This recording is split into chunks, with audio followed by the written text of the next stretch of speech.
Chapter 560. He never expected that someone would overhear him complaining to his friend over the phone. Of all people, it was Xianxia. He had interacted with Xianxia before, and his deepest impression of her was that she was a natural at acting. She would almost always complete her scenes in one take, and even if she yelled "cut," it was mostly because of the other actors. Apart from that, Xianxia was gentle and polite to people and was almost non-aggressive. The young best actor lowered his eyes and hung up the phone casually. Director Lu felt uneasy, but he pretended to be calm. "I was just joking with my friend over the phone. You know what men are like. I was just joking. Please don't take it to heart." Xianxia said in a lazy voice. "What should I do?" "I do take it to heart." Director Lu laughed dryly. "Haha, I know you two are close friends. Let me apologize to you." "Is my fault my fault?" "You found the wrong person to apologize to." Director Lu was displeased to hear that. He apologized to Xianxia because he wanted to give Xianxia some face. Xianxia was just a young girl. Not only did she not suck up to him, she even wanted him to apologize to her? Director Lu subconsciously said what was on his mind. Is that necessary? As soon as he said that, Xianxia grabbed his collar. His collar was suddenly grabbed, and Director Lu felt an irresistible force that threw him against the wall. Not necessary? The window was half open and the summer breeze blew in, but Director Lu felt a chill in his heart. Yes, it's necessary. Director Lu's legs turned to jelly and his voice was trembling. Xianxia, take it easy. We're on the 3rd floor. The pair of eyes behind the gold-rimmed glasses were deep and indifferent, without a trace of emotion. The man finally tore off his mask of gentleness, revealing the powerful aura that he usually hid well. Go apologize. The man's voice was cold. Immediately. Xiangyi's hair was halfway braided when Director Lu suddenly barged in recklessly. He bowed and apologized profusely, his humble attitude completely different from before. Teacher Xiang, I won't disturb you any longer. Director Lu came and left in a hurry. Xiangyi? ? It was quite sudden. The makeup artist was also stunned. How did this person suddenly change? Is it raining red? Xiangyi shook her head, indicating that she didn't know either. A while after Director Lu left, Xianxia came back with a cup of coffee. Is the coffee shop far away? Xiangyi felt that he had been gone for a long time. I accidentally spilled it, so I went to buy another cup. Hearing this, Xiangyi immediately asked nervously, Are you okay? Are you scalded? Xianxia hid her left hand behind her back. Nothing. Xiangyi was so anxious that her baby voice came out. Let me see. Xianxia then reluctantly showed it to her. Faint blue veins could be vaguely seen on his cold white skin. There was a red burn mark on his skin. Although it wasn't very serious, it was exceptionally obvious. The makeup artist thought that Xiangyi would say something along the lines of, Why are you so careless? Unexpectedly, the girl sighed. You're really too delicate. The makeup artist? You're not allowed to do this kind of work in the future. Let me do it. Xiangyi said seriously. Xianxia couldn't help but laugh. Okay. Thank you, sistery. The makeup artist was stunned on the spot. So, Xianxia is such a gigolo? At the filming location. Xianxia first filmed a few dialogue scenes, most of which were bickering with the male lead. He had a solid foundation in his lines and passed all the scenes in one take. Immediately after, it was his turn to film scenes with Xiangyi. Chapter 561. Xiangdi is going to shoot a scene with a female star? Is that true? I can't imagine it. Back then he and Zhongyi had such a flirtatious look in their eyes. It'll be so cool if there's an intimate scene. I think it's true, but I heard that the script has been changed. The female star is amazing. She brought money into the cast and she even brought 5 people's money. Damn, she's so good at it. That's right. Hee, maybe there's more than 5 people? A few staff members in the drinking area were gossiping in low voices, laughing happily. Suddenly, a roar was heard. How can some people be so sarcastic? How annoying. How despicable. They were all speechless. A person sat up on a reclining chair nearby and took off the script and jacket covering his face. It was Fu Jian, the male lead of Achieving the Truth. The man had not removed his makeup. His black hair was like a waterfall and his eyebrows were handsome. He had an ancient charm but not lost his liveliness. Fu Jian rested his slender fingers on his forehead and yawned lazily. Sorry, I'm just practicing my lines. Did I disturb you? The faces of the gossiping staff changed slightly. They had been on the set of Achieving the Truth for so long and had read the script. From beginning to end, the male lead had never said such lines. It was nothing more than Fu Jian scolding them indirectly. However, even if they knew what was going on, they did not dare to offend the lead actor with a limitless future. They could only smile stiffly and agree. Mr. Fu, your lines are so good. Mr. Fu, why don't you go back to the dressing room to rest? It's not good for your waist to lie on this chair for too long. Haha, Mr. Fu, what are you talking about? We're afraid that we'll disturb your practice. They found an excuse and quickly slipped away. Fu Jian snorted coldly. Bah! How dare you speak ill of our sister Yi? He had just done a few scenes with Xiangshui and the pressure was too great. Moreover, he had been filming non-stop for the past few days. He was too lazy to go back to the dressing room, so he decided to rest here. He did not expect him to overhear their conversation. Fu Jian lowered his head and sent a message to Director Zheng. Not long after, the staff members who had spoken ill of Xianxia were all asked to leave the set. They looked at each other in dismay as if they were struck by lightning. Why? At the filming location. The location was set in an antique building. The furniture in the building was basically emptied, making it look spacious and clean. In contrast, the smoky red gauze curtain was like a faint mist. When the blower blew, the mist seemed to be flowing, layer upon layer, densely spreading out. Director Zheng was urging them to adjust the lighting one last time. The warm, dim lighting pushed the ambiguous atmosphere to the extreme. His eyes lit up when he saw Xiangshui and Xianxia. There was no need to talk about Xiangshui. What amazed him the most was Xiangyi's costume. Originally, he was worried that Xiangyi's appearance wouldn't be suitable for ancient costumes. He didn't expect that the girl's bone structure was so good that she didn't look out of place in ancient costumes. Her red clothes were like raging flames, outlining her graceful and slender figure. Her eyeliner was slightly lengthened, and as her eyes moved, she was beautiful but not beautiful, seductive but not glamorous. She was naturally devastatingly beautiful. Director Zheng suddenly thought of a description: clean and seductive. The two words, which were originally completely unrelated, were perfectly integrated in Xiangyi's words. His mind was overflowing with inspiration. He instantly overturned the original filming plan and came up with a new arrangement. Sister Yi, let me tell you the scene again. How about we let Xiangshui seduce you? I just realized that it's a double monthly ticket.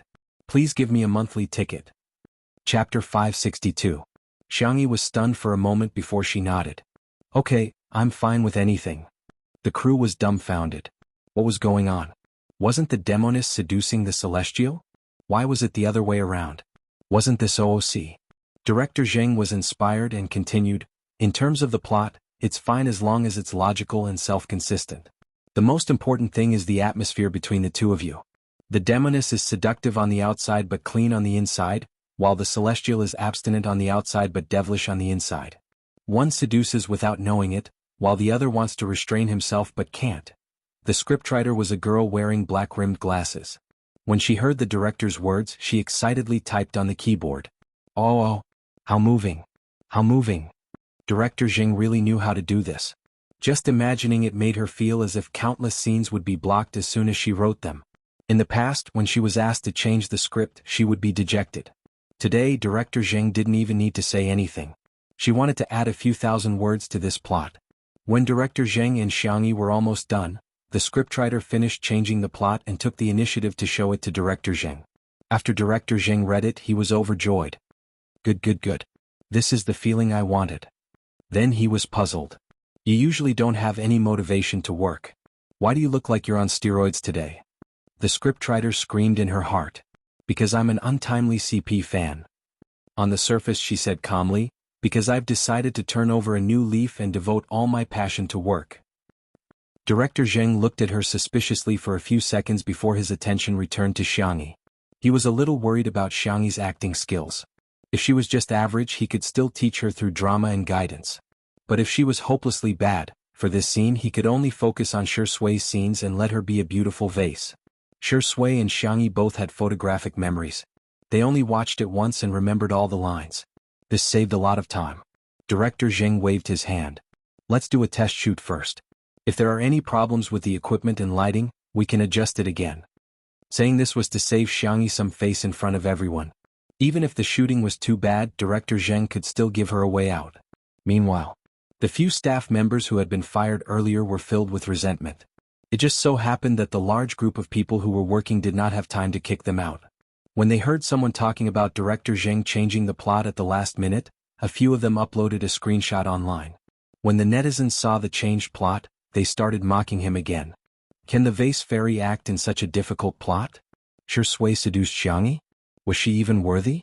Is there something wrong with the director's brain? Doesn't Shuringdi have misogyny? How is he going to act? Isn't he deliberately making things difficult for others? How much did Xianxia spend to bribe the director?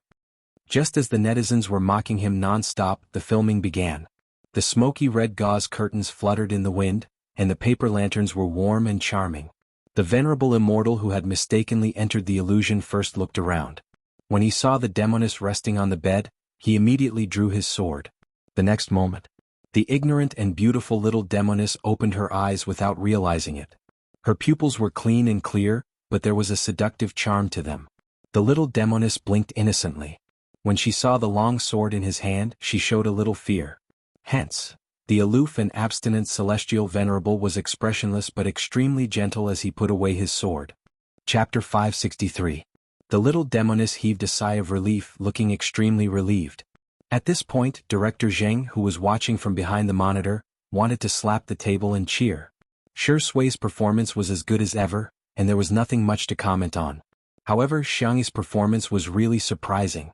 From the initial confusion to the adorable look after the celestial put away his sword, her performance was natural and smooth without any trace of acting. Acting didn't feel like acting. For a new actor, this was a very difficult thing to do. However, Xianxia did it.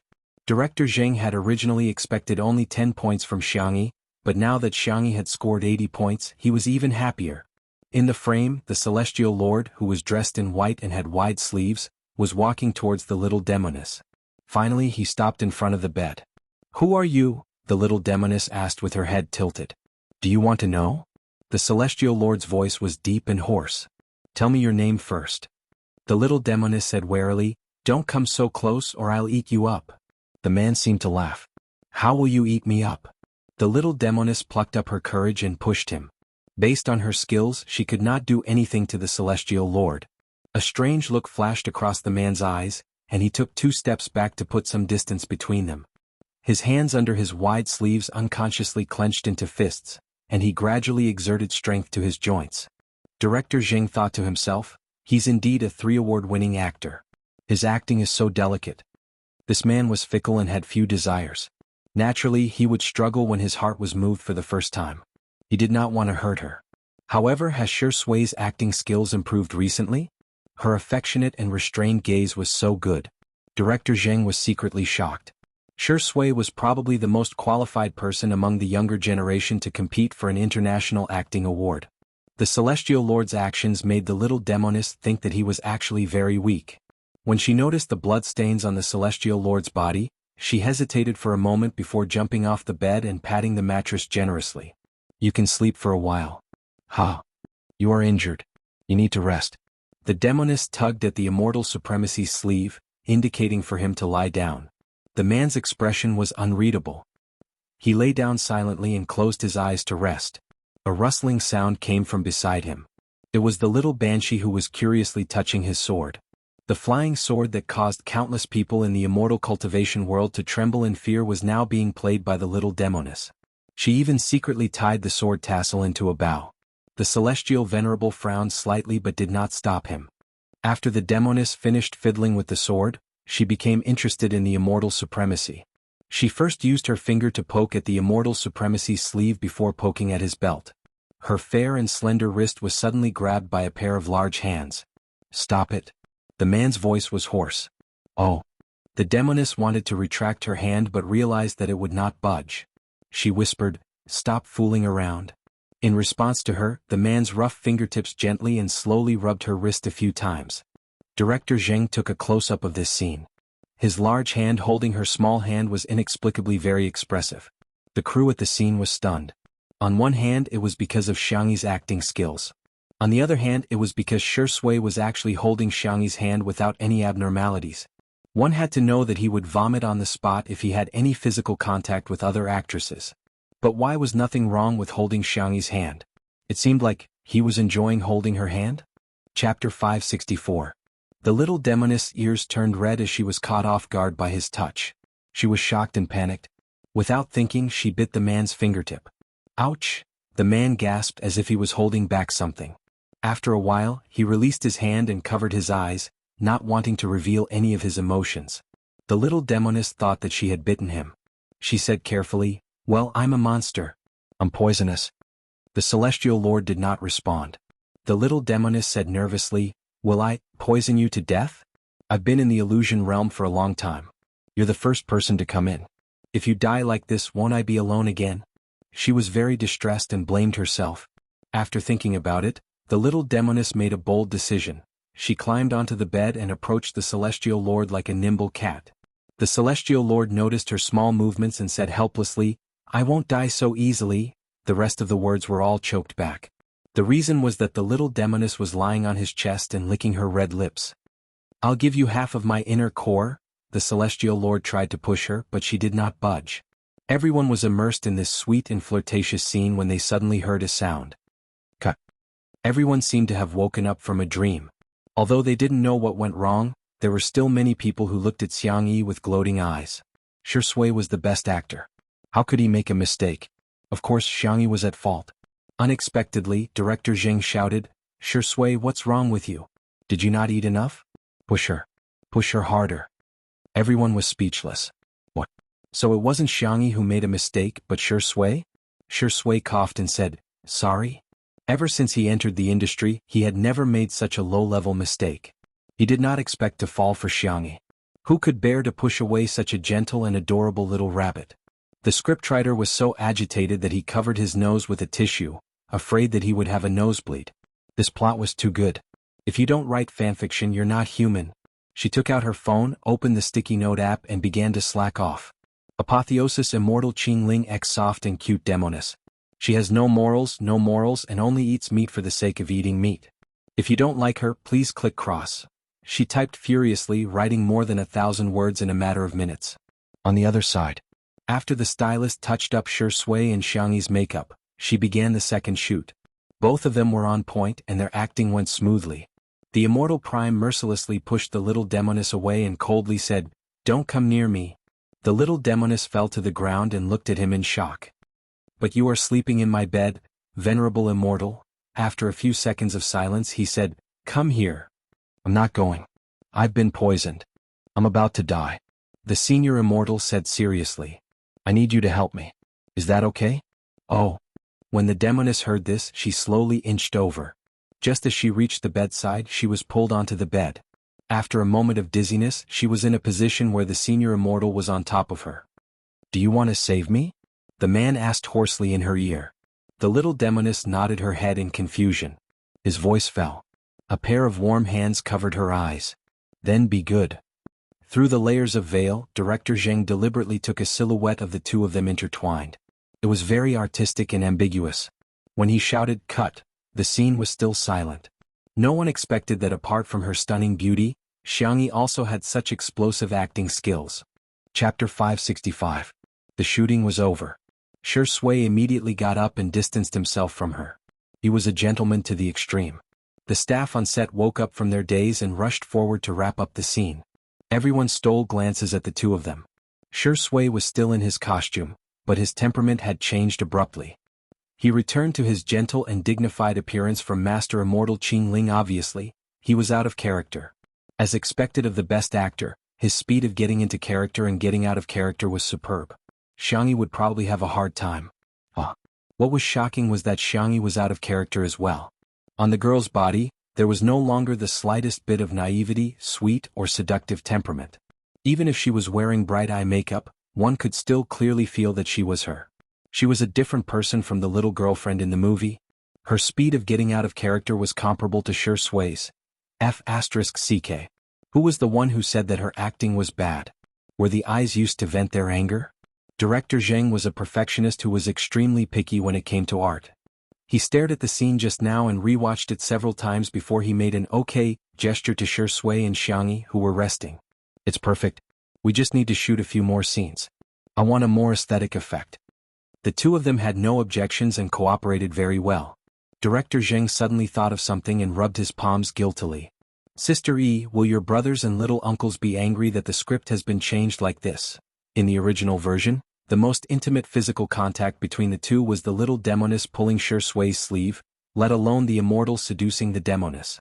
However, the scriptwriter had written on the spot and director Zheng was a little carried away, so he impulsively shot according to the changed script.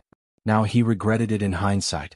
Xianxia said seriously, "My brothers and little uncles will understand if I sacrifice myself for art."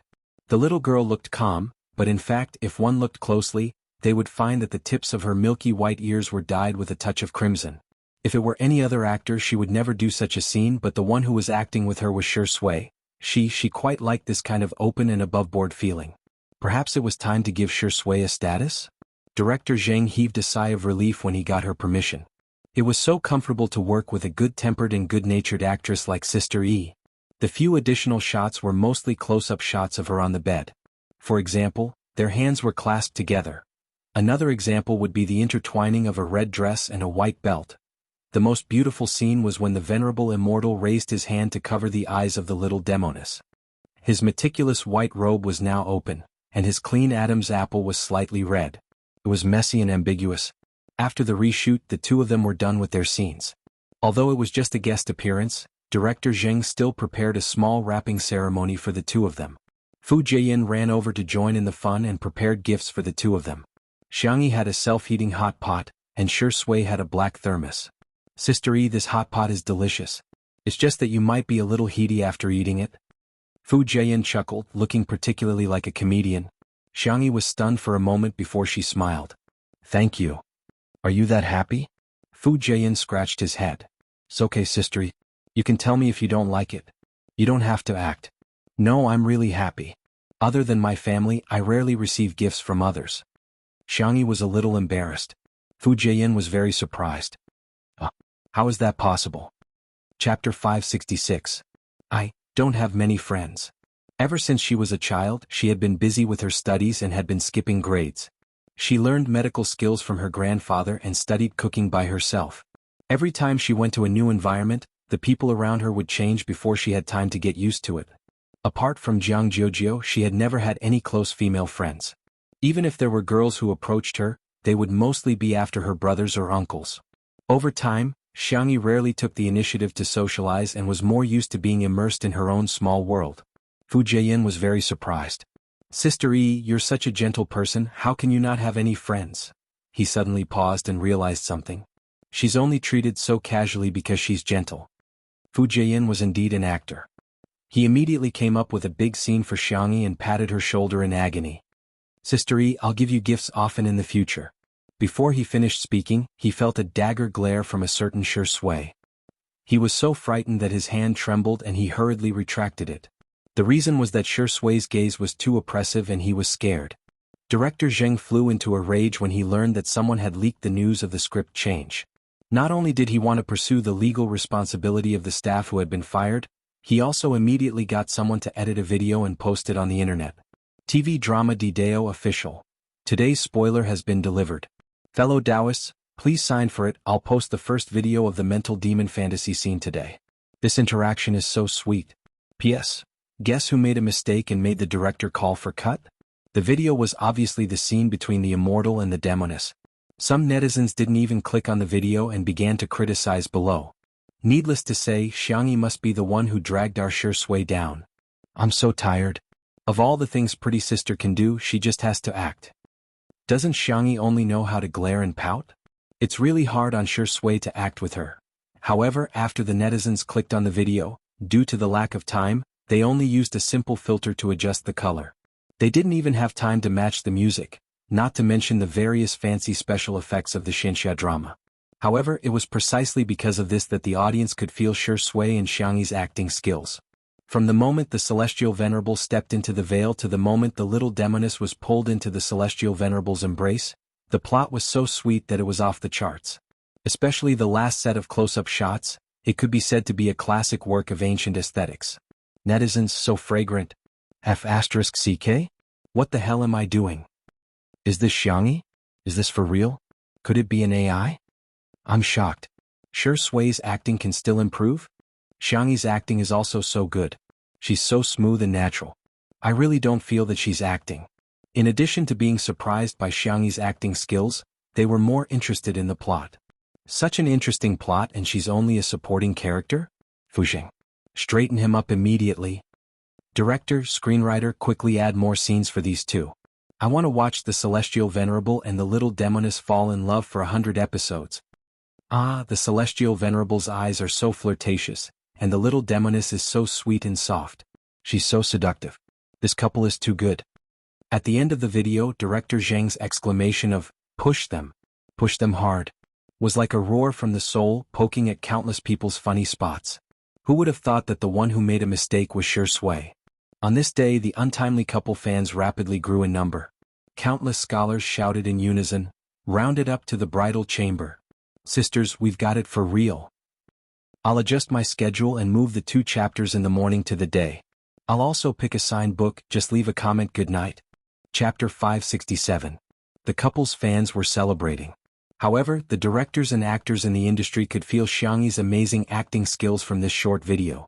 Apart from being natural, her aura was almost overflowing from the screen. Her beautiful eyes were captivating, and every frown and smile was moving. How was this a gift from the ancestral master?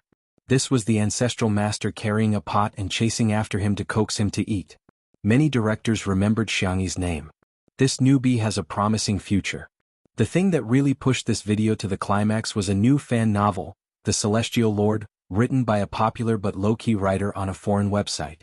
The protagonists were the Celestial Lord and the Little Demoness in obtaining the Tao. However, the plot leaped from the baby carriage to supersonic speed.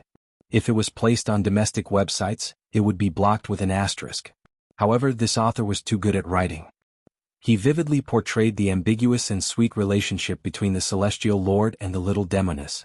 It was like stewing a pot of beef brisket with tomatoes. Not only was the meat fragrant, but the soup was also sweet. Although it was only a few thousand words, this novel went viral all of a sudden. Enthusiastic netizens even brought it back to China and secretly spread it around. All of a sudden, the official Weibo account of Obtaining the Tao was full of discussions. Looking for full-text resources. The video is even better with the fan novel. What kind of deity is the author of The Celestial Lord? Boo-hoo, he's too good at writing. I must watch that part blindfolded. Obtaining the Tao also gained a wave of popularity. Even the male lead, Fu Jian's fans had increased by a lot. However, some fans of the opposing team mocked and ridiculed, saying that Fu Jian's limelight as the male lead had been stolen by the 2 supporting characters, Shui and Xianxia. They must be feeling very aggrieved. Fu Jian, who happened to see these comments, personally picked a comment and retorted. Isn't it nice to have a godly teammate carry you when playing games? Fu Jian's fans agreed. If you don't like your teammates, are you going to report them instead? Some people are dying of jealousy, it can't be helped. Fortune favors fools. Our crown prince has such a godly teammate. Our silly girl can ride on the coattails of Shui and Sister Yi. What a good thing. You can't ride on their coattails even if you want to. The opposing fans, wait, your family's main character is now a fan. Are you all so shameless and undignified? His limelight had been stolen, but instead of feeling ashamed, he was proud of it? He was speechless. He had never seen such an artist before. But when he thought about it carefully, if his artist could find a golden thigh like Shui and Xianxia, F***CK. He was even more furious. Over here. Si Chuanbai and Ah Nan drove over to pick them up, but they couldn't enter the filming location. Xianxia and Shui had to walk for a while. Coincidentally, Fu Jian and the female lead's official fan club came to support them. Seeing Shui and Xianxia walking out side by side, dozens of people screamed and rushed over. Shuringdi is so handsome. Oh my god, Sister Yi is so cute. Oh no, I'm going to become her fan. Seeing that the 2 were about to be surrounded, more than 10 bodyguards suddenly appeared from all directions and surrounded Xianxia and Shui. They were the bodyguards that the Xiang brothers had prepared for their younger sister. In the crowd, someone shouted in dissatisfaction. It's bad enough that Shui didn't want to give them an autograph or take photos, but Xianxia is so uncooperative. What's with her acting like a big shot? Let me tell you, celebrities can't be spoiled. It's precisely because we spoil them that they trample on the hearts of us fans. Chapter 568. The scene suddenly quieted down. Everyone looked at each other and exchanged glances with those who were familiar with them. Through the chaotic crowd, the fan finally caught a glimpse of Xianxia's figure, only to realize that she didn't even look at her performance. A feeling of embarrassment and anger rose in his heart. What did Xianxia mean by this? Was she disdainful? Xianxia, why are you acting all high and mighty? I know you heard it. Look at the celebrities from the neighboring countries, they'll cooperate with their fans. How can you be so cold and aloof to the people who like you? This confusing remark made the atmosphere even more awkward. The bodyguards were expressionless as they cleared the way for Xianxia, as if she was a rich lady shopping. Noble and aloof. When Xianxia passed by the girl tried to squeeze through the crowd and rushed to the front of Xianxia, but she tripped and was about to fall when a pair of slender, milky hands suddenly grabbed her wrist. Whoosh, the girl fell into a warm embrace and her eyes widened in disbelief. Her wrist was grabbed by the girl in front of her. Up close, her face was bare, but it was exquisite and flawless. There was even a faint scent of orange in her hair. She was slightly shorter than Xianxia. Due to inertia, her forehead rested on the girl's slender shoulder. The girl's face turned red at a speed visible to the naked eye. On the other side. Rewind time to 2 minutes ago. Anan was impatient and couldn't stay in the car. He shouted that he wanted to come and fetch Xianxia. Si Chuanbai couldn't persuade him, so he accompanied the little colorful guy. From afar, Anan saw the fans who were visiting the set and was a little worried. There are so many people, will there be any accidents? The next second he heard the crazy screams of the crowd. Even though Anan had seen the screams of fangirls before, he couldn't help but tremble. Xiangxia's popularity is too strong. They're not his fans and yet they're so agitated. Not long after, the girl who was looking for trouble said something. Anan frowned. I'll go and take a look. He was afraid that Xianxia wouldn't be able to handle this kind of thing well, so as to avoid being talked about. In the next second, Anan heard screams that were several times louder than before. They were earth-shattering, earth-shattering, earth-shattering, earth-shattering, earth-shattering screams. Ah, Sister E is so cool. Anan? How long has it been? Do you have to betray me so quickly? In the crowd. When the girl steadied herself, Xianxia immediately let go. Are you all right? She asked. The girl stared at her in a daze. She only felt that Xianxia was good-looking and her voice was soft. She didn't know why, but she smelled good. She blushed. I am fine, Xianxia nodded slightly. Be careful. Why didn't you sign for us? Meeting Xiangxia's calm and gentle eyes, the girl couldn't say anything harsh. Instead, her questioning turned into acting coquettishly. Xianxia was silent for a few seconds. I thought you were joking. She tilted her head and asked in confusion, would anyone really like me?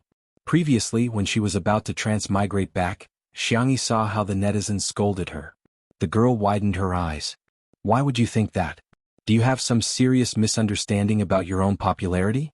Aren't you the most handsome, cutest, and charming female artist in the world? The fans? Miss, there's something wrong with you. Chapter 569. The people around them were shocked. Sister Yi's temper is so good. That girl just said such nasty things, yet she's still so gentle. Someone boldly asked, Sister E, can I have an autograph? Sister E, can I take a photo with you? Sister E, can you record a message for me as a wake-up call? Xianxia agreed to all of them good-naturedly and even asked the bodyguard to help her carry the bags. Hence, Anan, who was in the distance, realized that not only did the screams not die down, but they were also getting louder and louder. There were also confessions such as, Sister E likes you so much, Sister E, I love you to death, and Sister E, from today onwards you're my wife. Anan asked. Why isn't anyone shouting Shui's name? Si Chuanbai said calmly, maybe he's past his prime. Anan was speechless. How can you criticize your own artist like that? While the netizens were still praising Xiangxia's acting skills, a few short videos quietly went viral. The first one was of Xianxia, who was dressed in a shirt and jeans, grabbing the wrist of a girl who was about to fall and pulling her into her arms. The background music was accompanied by classic idol drama music, and it looked inexplicably pink. The second one was of Xianxia carrying several large bags casually and effortlessly. Not only did she not waste any effort, but she also cooperated with the person next to her to record the ringtone. She gently said, Good morning, Your Highness, and today you're full of energy too. The third one was of Xianxia taking a photo with someone. Shui acted as the photographer and helped take the photos without complaint. Xianxia noticed that the zipper of the girl's skirt was half open. Although there was a bra inside, she still immediately blocked the girl's front to prevent her from exposing herself. The netizens were truly confused. Is this really Xianxia? Two under one roof had made Xianxia a success, but it also brought about many limitations. Everyone only saw Xianxia at home, and the people she dealt with were only the occasional guests. But this time when she came to the set for filming, people saw a different Xianxia. She was gentle, calm, polite, and educated. She treated everyone with patience and made people feel very comfortable. All of a sudden, the comments under all the videos were full of flattery. Gentleness is indeed a good attribute. Oh my god, Sister E is too much of a boyfriend. I've replayed the scene of him grabbing her wrist dozens of times and I still think it's so cool. Why are you calling her pretty sister? From now on it's pretty sister. Call her Sister E. I think Brother E can do it too, ha ha ha. Everyone in the entertainment industry saw some clues from this. Xianxia's popularity was unstoppable. Many brands, directors, TV stations, and video websites had extended an olive branch to Xianxia. In the minivan, Anan relished in the flattery of the netizens to Xianxia. After listening to a few sentences, Xianxia asked in bewilderment, "Are these really not the fake reviewers you hired for me? Oh my god, what kind of person do you take me for?" Anan pursed his lips. "I wouldn't lie to you about such things." "I see. Oh my god, why are you so calm? You've become famous. Isn't this what you've always dreamed of?" Xianxia said calmly, "After I lost my memory it changed." She was on good terms with Anan, but not to the point where she could tell him that she was about to pass through. Hence, amnesia was an all-purpose excuse that could be used as soon as it was used. "What did you change to?" "Men," Xianxia said with a straight face. "The kind that I've always dreamed of." Chapter 570. Anan and Sichuanbai fell silent. Only Shui chuckled and said, "Thank you, it's my honor." "Just thank you. It was very doggy." Anan looked like an old man who was staring at his phone in the subway.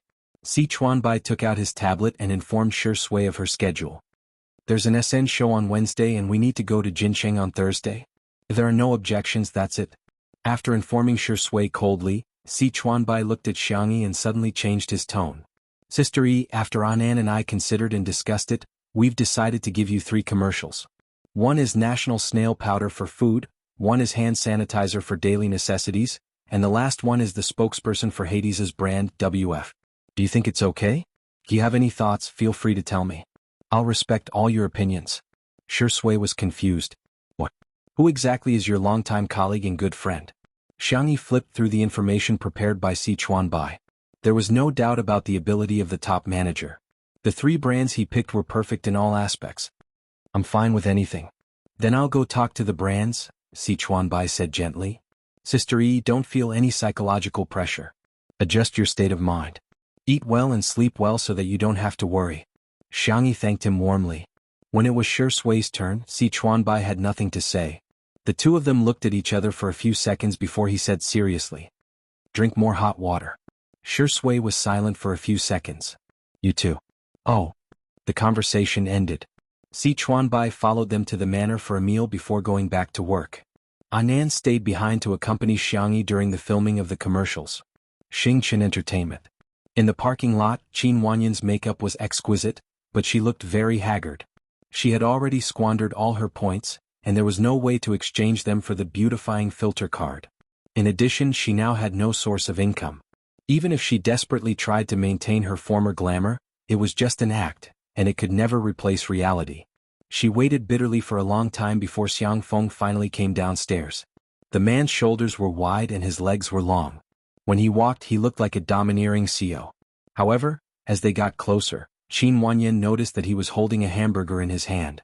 She looked left and right. Seeing that there was no one around, she took a big bite. Half a hamburger is gone. Qin Wanyan. She tried her best to convince herself that although this man was a little straight and stupid, he had money and resources. She could force herself to not despise him. The little system in her mind said weakly, "Host, I don't recommend you use such a radical method. When dealing with a man like Xiang Feng, it's better to take things slowly. What do you know? Take it slow, it's too late." Qin Wanyan couldn't stand the fact that she had no popularity, no luxury cars and no luxuries. What was the difference between her and a loser? She was the chosen one. The goddess of fate would definitely take care of her. Thinking of this, Qin Wanyan tore off the bag on the side of her spaghetti strap dress and walked around the back of the car to Xiang Feng. She pretended to sprain her ankle and threw it at him. Her appearance was too sudden. Xiang Feng only had time to take a step back. He was fine, but the remaining hamburger in his hand fell to the ground like Qin Wanyan. Qin Wanyan was in so much pain that she wanted to curse. She looked up at Xianxia with teary eyes. The man blurted out a curse. F***CK. Can you still F***king eat that? Chapter 571. Qin Wanyan? She looked at Xianxia in disbelief, wondering if she had heard wrong. Qin Wanyan had secretly practiced this throw many times at home in front of the mirror. From the angle, posture, to the opening of the straps, she was very particular about it. Even if she wanted to throw, she had to show the beauty of pure desire. But who would have thought that after such a successful throw, she would run into a weirdo like Xianxia? Mr. Xiang? Qin Wanyan called out to him pitifully. She didn't believe that this man wasn't interested in women at all. I'm sorry for bumping into you. Are you okay? She leaned forward slightly, revealing a large patch of snowy skin below her collarbone. If it were a normal man with normal logic, who wouldn't have some inappropriate thoughts after seeing this scene? However, Qin Wanyan had misjudged how straight Xianxia was. He thumped his chest and stamped his feet. My burger is already like this, how can I be okay? I added a double serving of chicken chops. It's gone just like that, I'm so angry. Qin Wanyan, she choked for a few seconds, then tentatively said, then? I'll buy you another one? Xianxia looked at her sympathetically. No need, you have so little fabric. It's obvious that you don't have the money to buy clothes. Your family must be in a difficult situation. I still have money to buy a burger. Qin Wanyan saw that he had no intention of helping her, so she had no choice but to get up herself. She picked up the trash on the ground and walked to the trash can next to her. Mr. Xiang, I'm really sorry, I'll definitely make it up to you. Before she could finish her words, she heard Xianxia shout. Stop. You haven't sorted the trash yet, how can you throw it around like that? Qin Wanyan? She smiled stiffly. It shouldn't be a problem, the cleaner will take care of it. How can that be? You're too uncultured. In order to gain a favorable impression in front of him, Qin Wanyan gritted her teeth and picked up the trash again, bracing herself to sort the trash. Next to her, Xianxia was still seriously guiding her on the spot. Burgers are wet trash or perishable trash. It refers to food waste, leftovers, expired food, melon peels, seeds, flowers, herbs, and other biological waste. Food packaging is recyclable. It refers to waste paper, plastic, glass, metal, fabric, and other recyclable and recyclable household wastes. Qin Wanyan? She couldn't even smile. She barely managed to maintain her expression. Thank you, Mr. Xiang. You're amazing. You've taught me so much. I have to thank you even more. No need. Xianxia's eyes were filled with disdain. You don't even know that? Tisk. Even though he hadn't said anything harsh, that tisk contained too much meaning. Qin Wanyan was furious to the extreme. She was not going to serve this man anymore. If she didn't conquer him, she didn't believe that she couldn't complete the mission. Just as he was about to leave, the little system's voice sounded in his mind. Host, this is a time-limited mission. If you fail, you will be punished. What punishment? Qin Wanyan asked impatiently. Why didn't you say so earlier? I did remind you, but you didn't listen carefully. The little system's voice was still delicate and weak, but the words it said were incomparably cruel.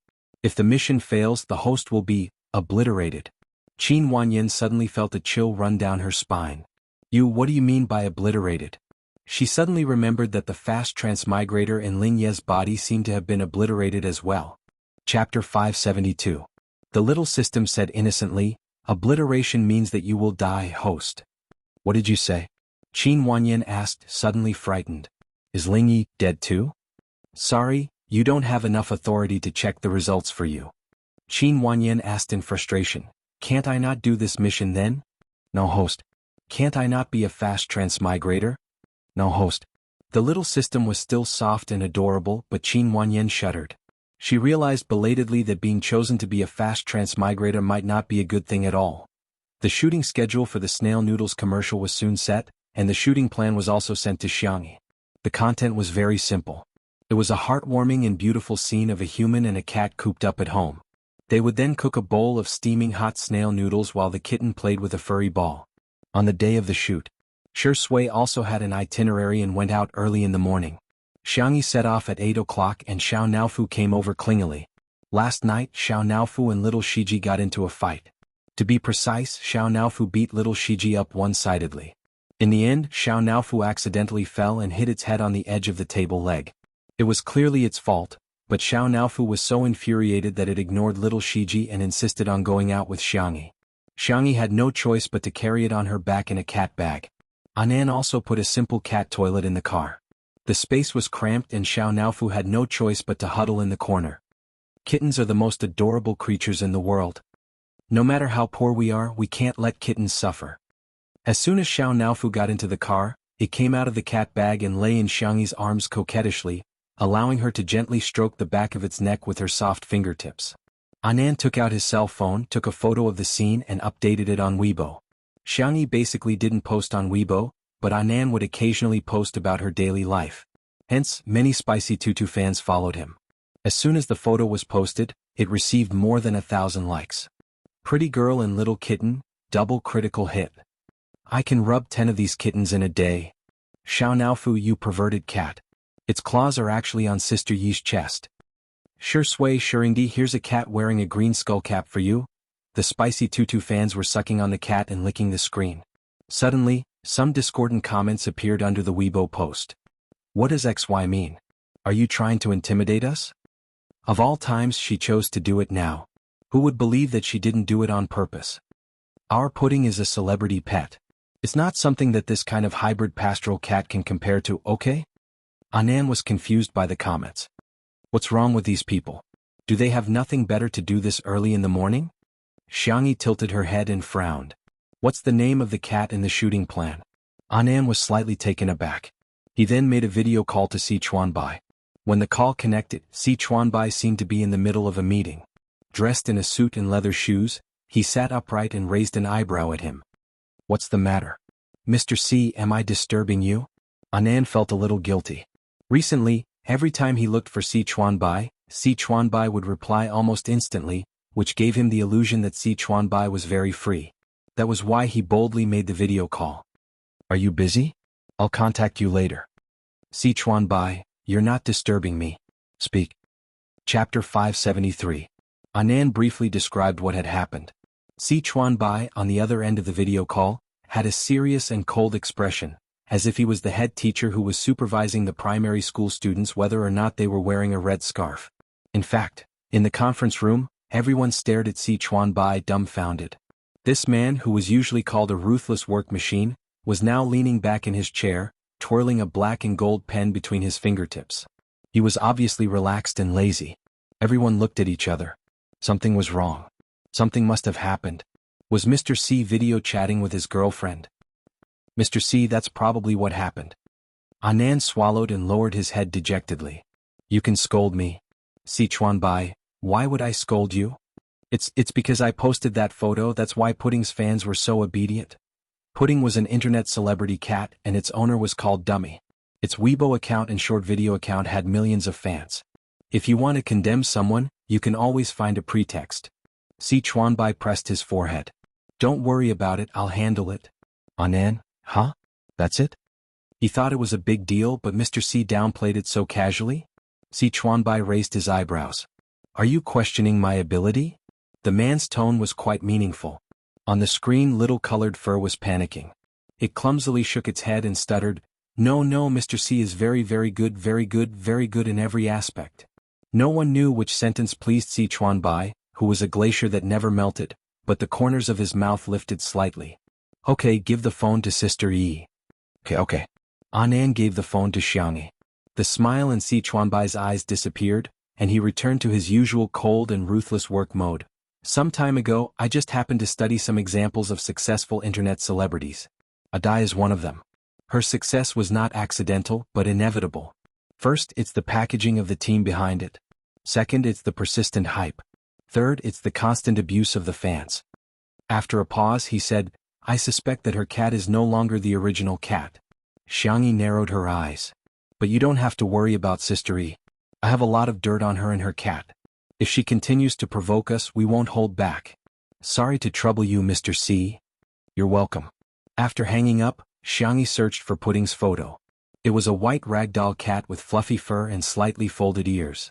It had different colored pupils, one blue and the other yellow, like beautiful gemstones. Other popular cats were also chubby, but Pudding was especially chubby, almost beyond human understanding of cats. There were many cute cats, but they were all pretty much the same. A cat as unique as Pudding could be said to be one of a kind, so it had a large number of fans. Xianxi's frown deepened. The shooting location for the advertisement was set at a homestay in the suburbs of Nanqing. This homestay was built in a Japanese style, and the main colors in the room were almost only wood and pure white, which looked particularly clean and fresh. When Xianxia arrived, Dai had already been there for a long time, and was holding a selfie stick and doing a live broadcast. "Thank you, Aunt Pudding, for the rainbow rain. Pudding can finally eat canned food today." Dai skillfully interacted with the fans. When she saw Xianxia, she immediately exaggerated, "Wow! Sister E is here." Chapter 574. Dai trotted over to Xianxia. "Hello, Sister E. I'm Dai." Xianxia nodded in greeting. Smelling the faint catmint scent on Dai, she politely said, "Hello. This is my cat, Pudding. Today I'm going to work with Sister E. Thank you for taking care of me." Dai pointed to a cat bag not far away on the ground. The cat bag was round and adorable with cartoon patterns printed on it. However, the cat bag was a little small for Pudding's size, and there were only two exhalations, the bottom and the front. Pudding's entire face was pressed against the transparent frame of the cat bag as it panted with difficulty. Its big face was slumped like a pancake, looking silly and adorable. The fans in Dai's livestream were all shouting, "Pudding is kawaii." Xianxia frowned slightly and tactfully reminded, "Why don't you let Pudding out for some fresh air? It can also familiarize it with the filming environment." Dai said casually, "It's okay, our Pudding is very obedient." Xianxia, she was confused. Couldn't Dai tell that Pudding was already having trouble breathing? Meow meow meow. Xiao jumped out of the van and wandered around to play. Seeing how wild Xianxi's cat was, a trace of disdain appeared in Dai's eyes. It was just a stray cat, how could it compare to her cat? However, when she saw the comments in the live stream, Dai began to panic. "Wow, that little kitten is so cute. This is what a macho man should be looking at. Woo, it's so small it's not even as big as my palm. I think a naughty cat is pretty good. Pudding is just too obedient. Sometimes it does feel a little boring. How could this be?" Dai was a little flustered, afraid that Xiao would steal Pudding's limelight, so she interacted with the fans. "Then I'll let Pudding out. Let Pudding say hello to everyone." As soon as they heard that Pudding was coming out, the comments and tips in the live stream increased again. Dai opened the zipper of the cat bag, and the ragdoll cat couldn't wait to get out and take in big breaths of fresh air. "Pudding, come, let mommy hug you." Adele picked up Pudding with one hand, and the ragdoll skillfully hugged her neck and meowed at the phone screen. Dai's slender figure made Pudding look even fatter. It was as if she was hugging a piglet. The visual effect was particularly shocking. Our Pudding needs to go on a diet." Dai pretended to lament, "If you continue to be so fat, you'll become a kitten that no one likes." When the fans heard this, they all teased, "What kitten? It's clearly little Juju." "No, I don't think Pudding will look good if she's thin." "What do you mean by losing weight? It wasn't fat. It's just furry." Dai was about to say something when the director of today's commercial came and asked Pudding and Xianxia to get to know each other. "Pudding, be good, okay?" Dai instructed. The ragdoll cat seemed to have understood human nature as it reluctantly tugged at Dai's clothes, rubbing its little head against Dai's like a spoiled and clingy kitten. When Dai handed Pudding to Xianxia, the originally docile ragdoll cat suddenly became violent. "Ow." Pudding struggled, refusing to let Xianxia hold her. Dai took Pudding back. "Ayaya, Pudding's personality is different from Sister Yi's cat. She's a little introverted and shy. Let me coax her first." Her words successfully provoked the anger of the fans. Chapter 575. The fans had always thought that Xianxi's manager was being manipulative. Otherwise, why would she post a photo of Xianxia petting the cat? She was just trying to replace Pudding with that mongrel cat. Yo, didn't XY say that she liked animals before? Now she's exposed herself, right?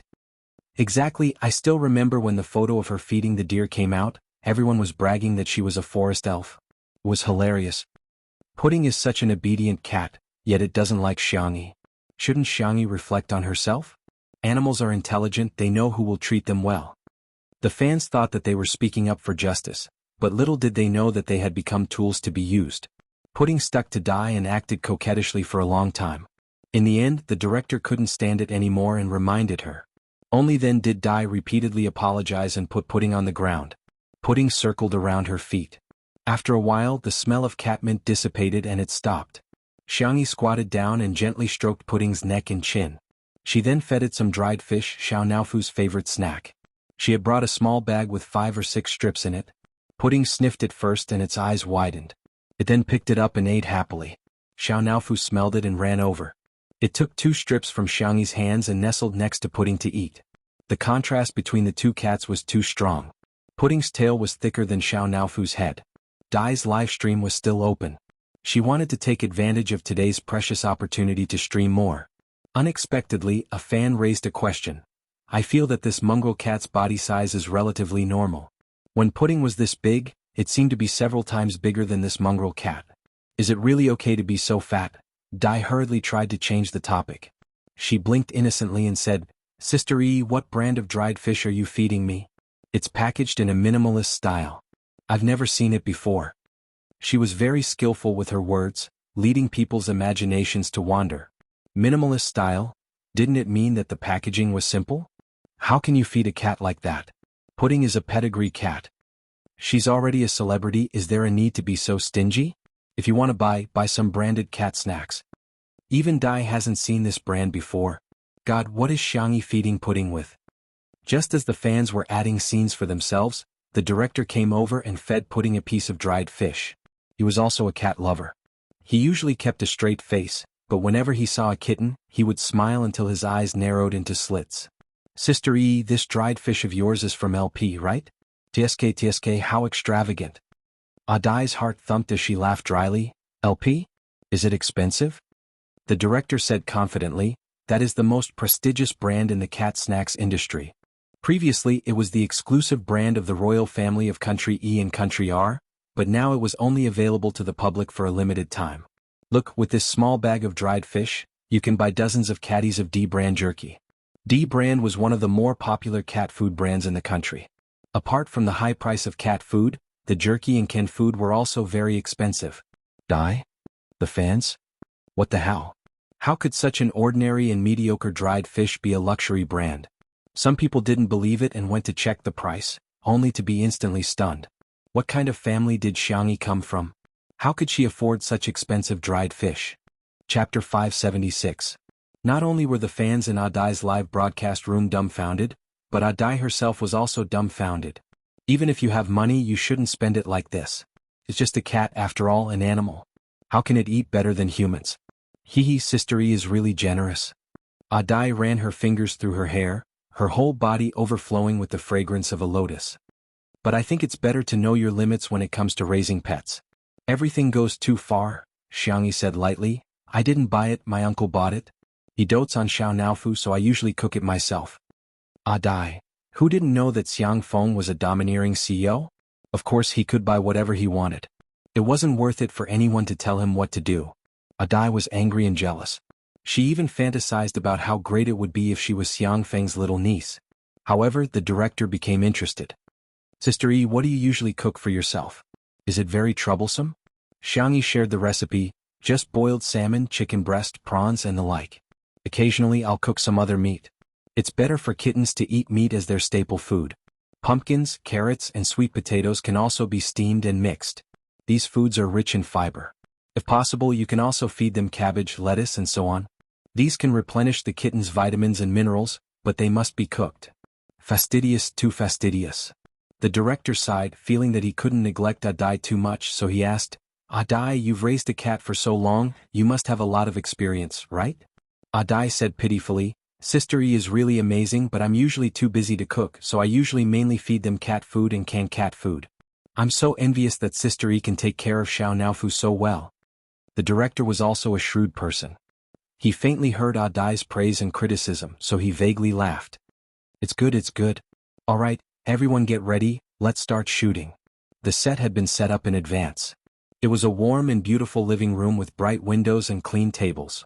With the help of orange lighting, it created just the right amount of warmth. Xiangyi changed her clothes and came over.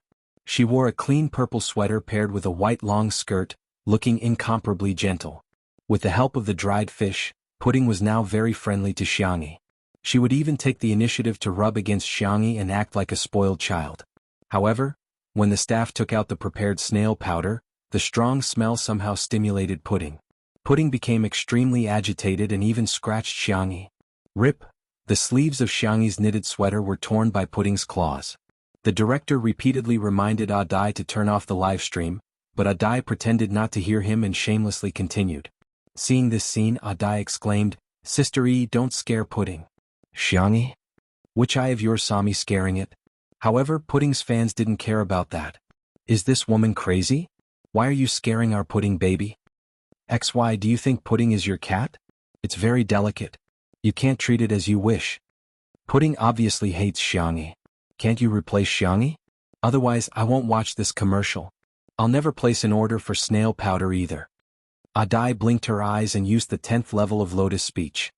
I'm sorry. It's all Pudding's fault. How about we replace Pudding?" The director pondered for a moment. "Okay." Adai was stunned. "Huh." The director happily decided. "Change it to Xiao Naofu." "Adai?" Chapter 577. Adai was dumbfounded. Wait, why is this so different from what I thought? Shouldn't the director be coaxing and flattering Pudding? Why is he letting Xiao Naofu take the lead? Pudding's fans were also dumbfounded. In the past, Adai had also live-streamed Pudding taking on other commercial promotions. Which brand hadn't doted on Pudding? Why was it being treated like this today? The fans were furious. Change Pudding? Why? Does that stupid cat deserve it? This is simply an open and above-board conspiracy. The director is flattering the powerful and stepping on the weak. Isn't it just because he's a good judge of character that he used her cat? He's too stupid. He has no idea how much purchasing power we have. Pudding had once endorsed a brand of cat food, and the fans had created a miracle of selling out in 10 seconds. They had always been proud of it and often used it as a topic of conversation. Adai reacted and said eagerly, "Director, how can you change it just like that?" The director said bluntly, "With all due respect, Pudding can't be filmed in its current state. Instead of seeing it in so much pain, it's better to take it to the pet hospital. The most important thing now is Pudding's physical condition." "Pudding can do it." Adai was anxious. "It really can." The director waved his hand and hurriedly went to communicate with Xiao Naofu. He tried to give Xiao Naofu a few simple instructions and was surprised to find that Xiao Naofu was very human-like. Although it wasn't obedient, it was rebellious. Especially when he lay on the ground and stuck his butt out to tease Xiao Naofu, the little cat would look at him with disdain and contempt. Not only was it cute, but it was also very funny. Adai stood there at a loss for what to do. Pudding meowed on the ground, looking like it was in extreme pain. Adai was very annoyed and wanted to kick it. Xianxia looked deeply at the selfie stick in her hand. Even though Pudding was in so much pain, Adai still didn't stop the livestream. She leaned over and rubbed the back of Pudding's neck comfortingly. The fans in the livestream shouted, "Let go of Pudding. What do you want to do to her?" There were also some rational fans who typed, "What's wrong with Adai? Pudding is in so much pain, why is she just standing there?" Xianxia, on the other hand, seems to care a lot about Pudding. Adai was currently upset. When she saw this comment, she casually blacklisted the person. That fan was kicked out of the live broadcast room, and his head was filled with question marks. What the hell? What was there to hide? Xianxia knelt on the floor. After Pudding calmed down, she rubbed its belly. Suddenly, an unforeseen event occurred. Pudding retched twice and began to vomit. This scene stabbed the hearts of countless fans. Woo, what's wrong with our Pudding? If King threw a gas can at Xianxia. What did she do to Pudding? Pudding's condition wasn't that serious just now. It was all Xianxia's fault. Pudding became like this after she touched it. Dai seized the opportunity and said, "Sister E, what did you do to Pudding? Pudding is fine. Why did she throw up?" This method of shirking responsibility could be said to have been used to perfection. Xianxia glanced at her and said indifferently, "I should be asking you that question. Pudding only vomited because you touched it. Did you use some kind of massage technique? I know you have medical skills, but the body structure and acupuncture points of humans and cats are different. You can't just randomly massage it." Chapter 578. Without any explanation, Adai first pinned a label on Xianxia. When the fans heard this, they became even angrier. Anger surged up and they lost their rationality. They suddenly felt that everything was Xianxia's fault. Xianxia was the culprit of Pudding's illness. However, this logic might work on others, but it was useless on Xianxia. The young girl only needed one sentence to defeat Adai. When was the last time Pudding had a physical examination? Dai's eyes flashed with a trace of panic. Fortunately, her phone camera was facing Xianxia at this moment. The audience in the live stream could only see Xianxia's face, but not her expression. She lied and pretended to be calm. "Not long ago. What's wrong? What's the diagnosis?" Xianxia asked calmly. Some fans felt that Xianxia was being too aggressive and felt uncomfortable. What is the Xiang family doing? Checking her account? Does she live by the sea? She's too nosy. Our pudding is fine. She doesn't need to worry about it. There were also fans who realized that something was wrong. Speaking of which, Pudding's health is indeed very worrying. Why is Pudding still spitting out fur balls? It can't be because Xianxia touched it. If you don't understand, just ask. Why is Dai still arguing with Xianxia here? Hurry up and send Pudding to the hospital. Dai stammered and couldn't answer. She hadn't taken Pudding for a physical examination at all, so how would she know the diagnosis? Xianxia, it spat out a lot of fur balls. Did you feed it the anti-fur cream? Dai, of course I fed it. How often? I fed it often. She sounded guilty. Or did you feed it cat grass? Adele was speechless again. Hearing this, the fans were shocked. No way. As a pet blogger, she relies on pets to make money, but she can't even take care of Pudding properly?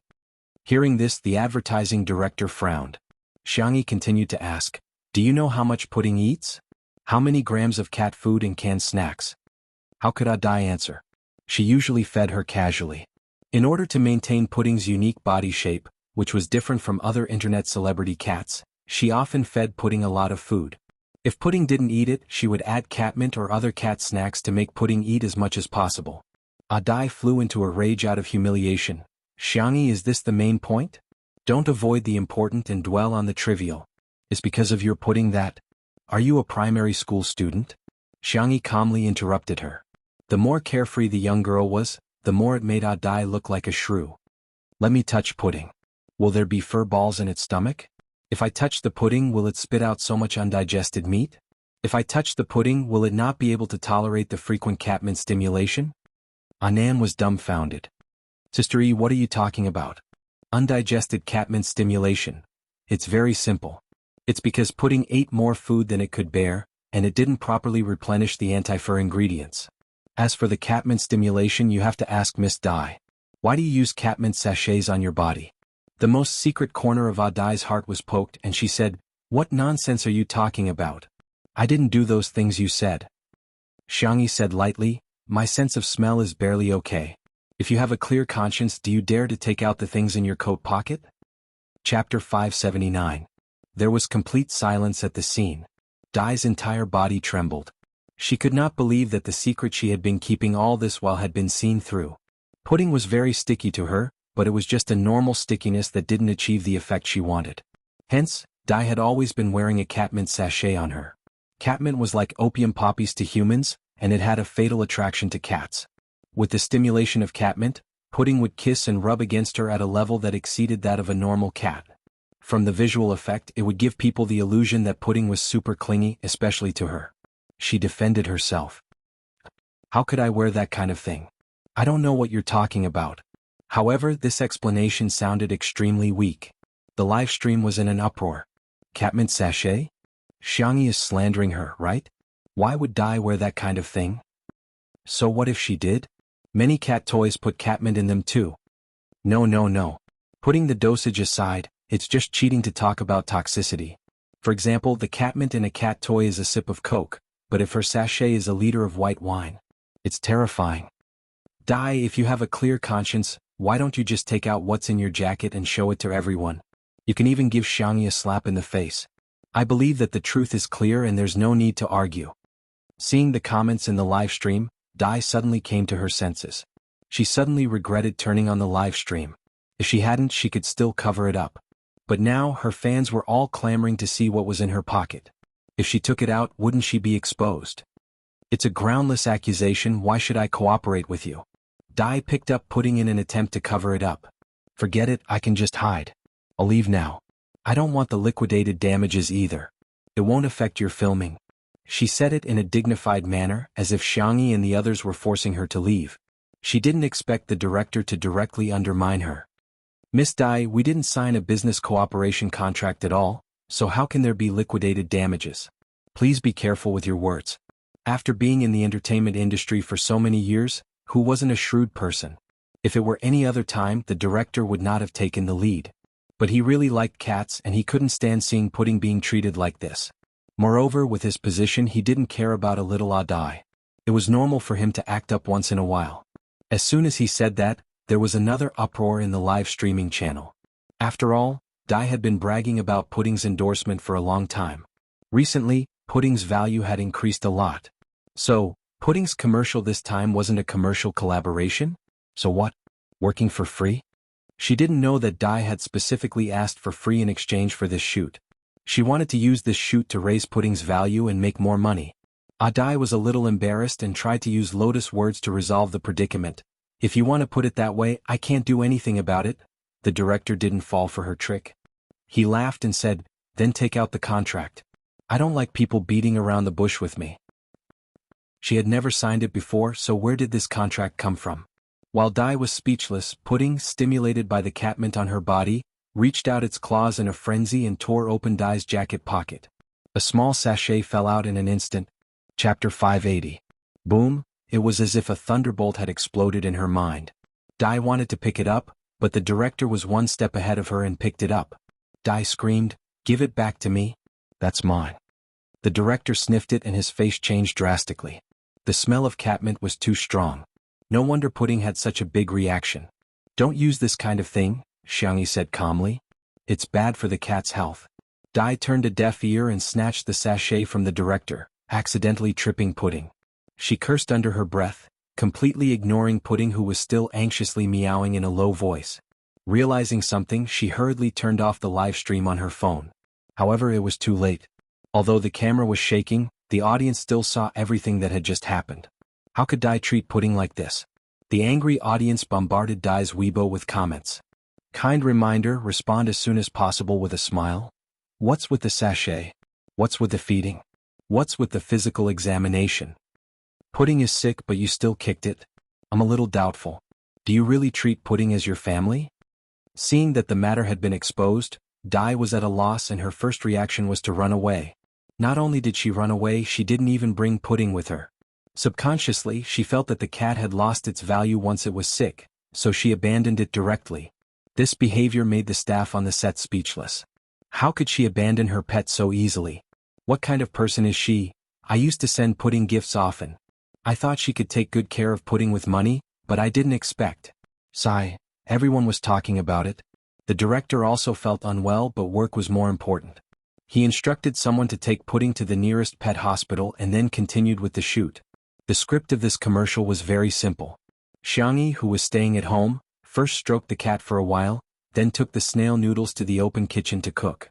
The kitten played with a furry ball next to her, creating an atmosphere where she lived alone but wasn't lonely.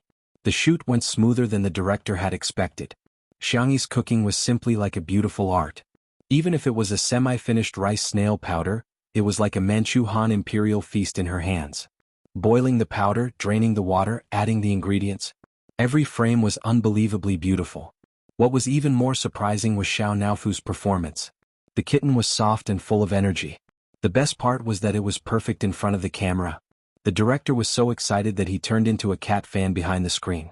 He couldn't wait to hold Xiaonaofu in his arms and rub its bald head. On the internet, some resourceful netizens managed to dig out the origin of the sachet. The sachet was not handmade by Dai, but a finished sachet that she had bought. Netizens found the product on a pet medical product website. It clearly showed that the content of catmint in the sachet was very high. The main purpose was to treat anorexia and other conditions in cats, and it could only be sniffed for a while at a time. Because it was relatively unpopular, its sales were not high and very few people knew about it. However, Dai wasn't using it to treat illnesses but to wear it daily. He even let Pudding smell it for several hours. The angry fans started scolding. Live streaming was a double-edged sword. It could bring benefits, but at the same time, it could also backfire. Some people even raised new questions. With Dai's way of raising her, was Pudding still the same as before? Chapter 581. At first, only a small number of people had their doubts, but one fan came up with solid evidence. She was originally a die-hard fan of Pudding, but after being kicked out of the live stream by Dai today, she was so angry that she became an anti-fan. She sorted through the old photos of Pudding on her phone and wanted to delete them all, but she found something strange. There was a slight difference in the color of Pudding's fur in the early photos and the current Pudding. Not to mention passers-by, even the fans couldn't tell. If it weren't for her amazing observation skills, she probably wouldn't have noticed it. Thinking of Pudding's size and the questions that Xianxia had asked in the live stream today, she posted on Weibo. Pudding's and V, let's not talk too much. I'll just put up a set of comparison photos for everyone to find the difference. She posted the photos of the previous Pudding and the current Pudding. Pudding's and V also had a lot of fans, most of whom were related to Pudding. When they saw this set of photos, they were first shocked and suspicious, then angry and furious. It was because they realized that although the photos were similar, they were really two cats. When Dai logged into Weibo again, what greeted her was not the adorable greetings of her fans, but an overwhelming amount of abuse. Where did the previous Pudding go? People like you don't deserve to be an internet celebrity. You're more disgusting than trash, I'm going to vomit. Dai blacked out and turned off her phone, trying not to look at those comments. Even so, those harsh words kept flashing in her mind. Trash, trash, trash. Go to hell, go to hell, go to hell. Dai grabbed her hair and screamed. The one who really pushed Dai into the abyss was the staff at the shooting of the snail powder commercial. They secretly revealed that Dai had abandoned Pudding on the set because she was sick and had no intention of coming back to claim it. The cat fans were so angry that they started cursing Dai's ancestors. At this point, Dai's reputation was completely ruined. At the shooting location of the commercial, the snow-white rice noodles were soft and smooth, full of elasticity, and the soup was delicious and unique. It was made with condiments such as snails, asparagus, and star anise. It was paired with sour bamboo shoots, peanuts, fungus, and a few pieces of fried tofu. Lastly, it was sprinkled with a handful of vegetables. After it was served, rice vinegar and chili oil were poured. Even through the screen, this scene was enough to make people salivate. The soft little white cat jumped onto the dining table and sat down. It tilted its head and looked at the gentle and clean girl in front of it. Xianxia used her chopsticks to pick up some powder. The way she ate was not as crude as some food bloggers, nor was it like the aristocratic etiquette of a socialite, but it was inexplicably infectious. Watching her eat was a pleasure. Moreover, his stomach began to growl. This was the feeling of all the staff present. Xianxia was very dedicated to her work. She finished the entire bowl of noodles.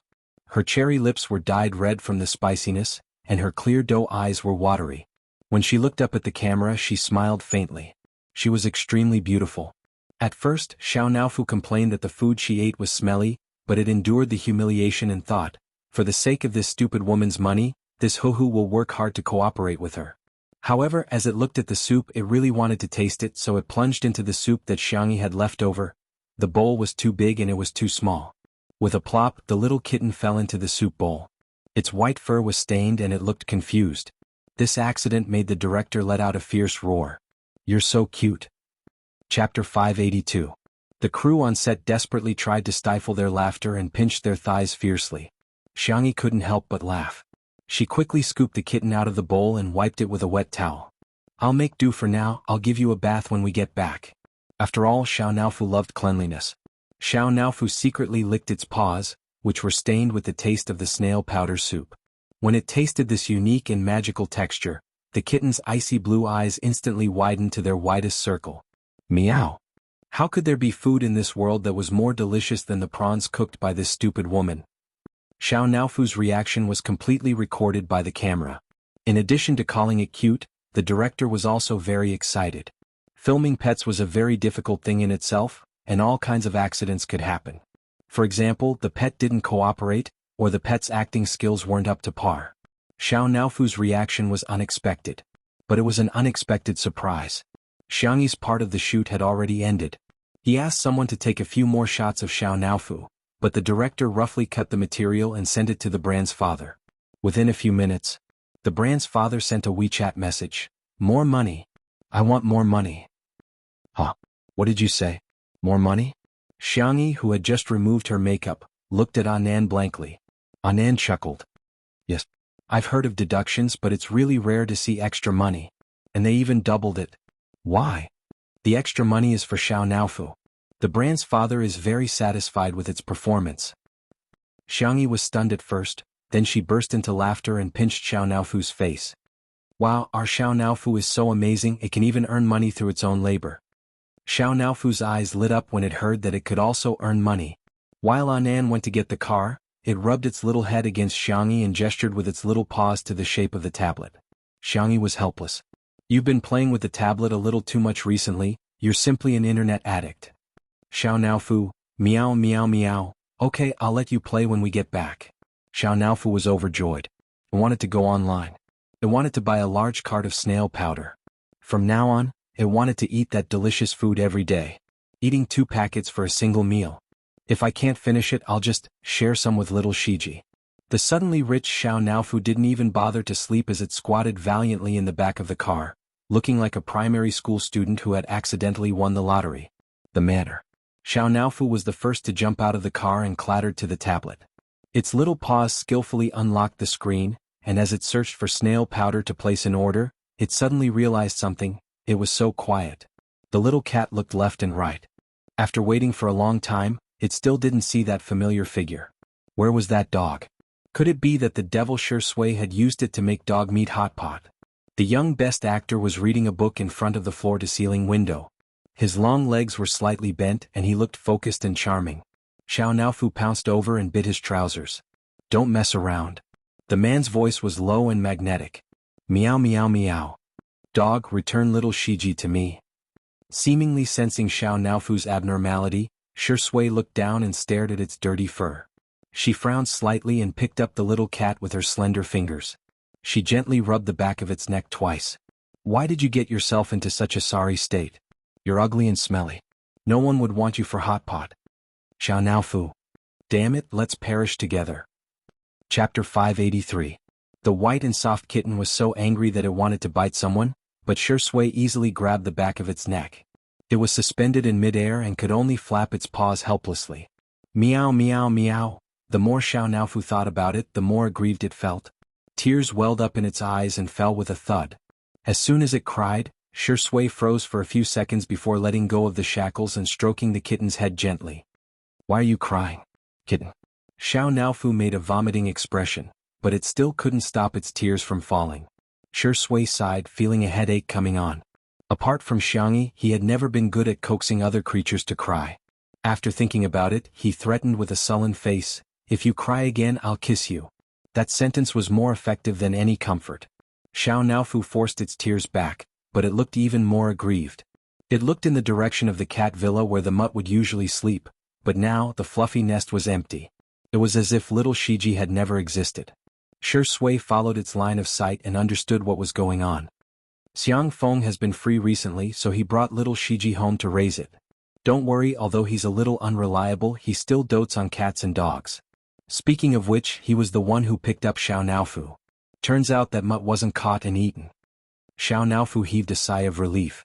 It suddenly felt embarrassed and wiped its tears with its furry paws, jumped off the sofa with its buttocks raised, and continued to play with its tablet. However, the games it usually liked to play, watch Mukden shows, and shop around were suddenly meaningless at this moment. After playing for a while, Xiaonaofu lay on the ground and wagged its tail in boredom. If only that mutt was here. It would lick my fur, act as a meat cushion, and even give up its favorite canned beef. Some time passed. Xiaonaofu, it's time to take a shower. Xiangyi's gentle voice sounded, but Xiaonaofu was still listless. Meow. Ha. Xiangyi pushed the tablet to it.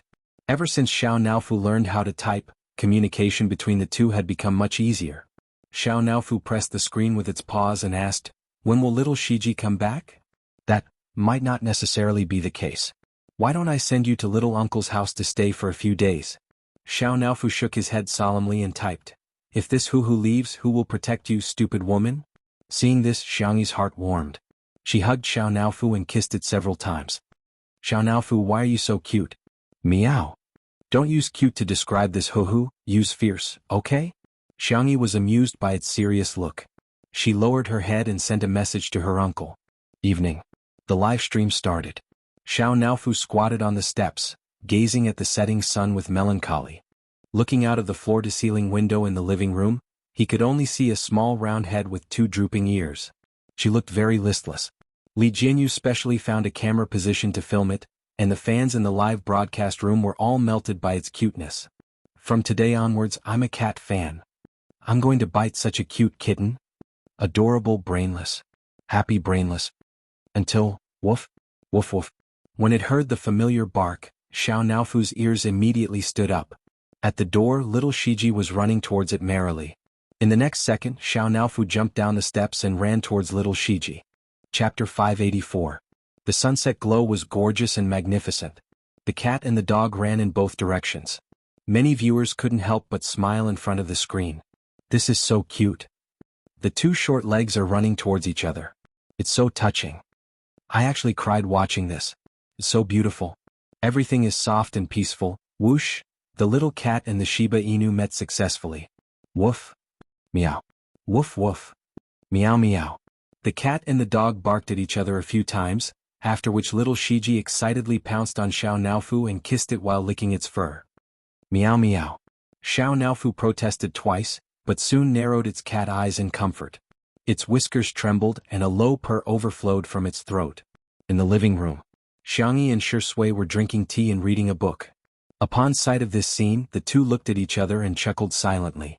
In the live stream, the fans began to make fun of them. Cat porn? Children shouldn't watch such intimate scenes.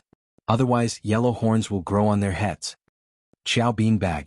Xiao Naofu and little Shiji are of different species, but they have the same gender, right? Is this really okay? The atmosphere was harmonious. However, there were also some who argued, little Shiji is a pedigree dog while Xiao Naofu is just a mutt. They're not compatible, right? Such comments were now ignored in the live stream. However, some netizens quickly took a screenshot and posted it on the Melon forum. In addition to the ha ha ha, all kinds of idiotic netizens came out and seriously discussed the topic of this cat and dog mismatch. Come on, our Xiao Naofu is a young master who led a wandering life, okay? Little Shiji is just a hedonistic son of a wealthy family. Xiao Naofu is very popular. Some little Shiji fans should stop saying that your cat is outdated. Has it ever been popular? Hehe. No way, no way. What era is it now? Why are you still calling it a mutt? Our Xiao Naofu is clearly a noble Huaxia mutt.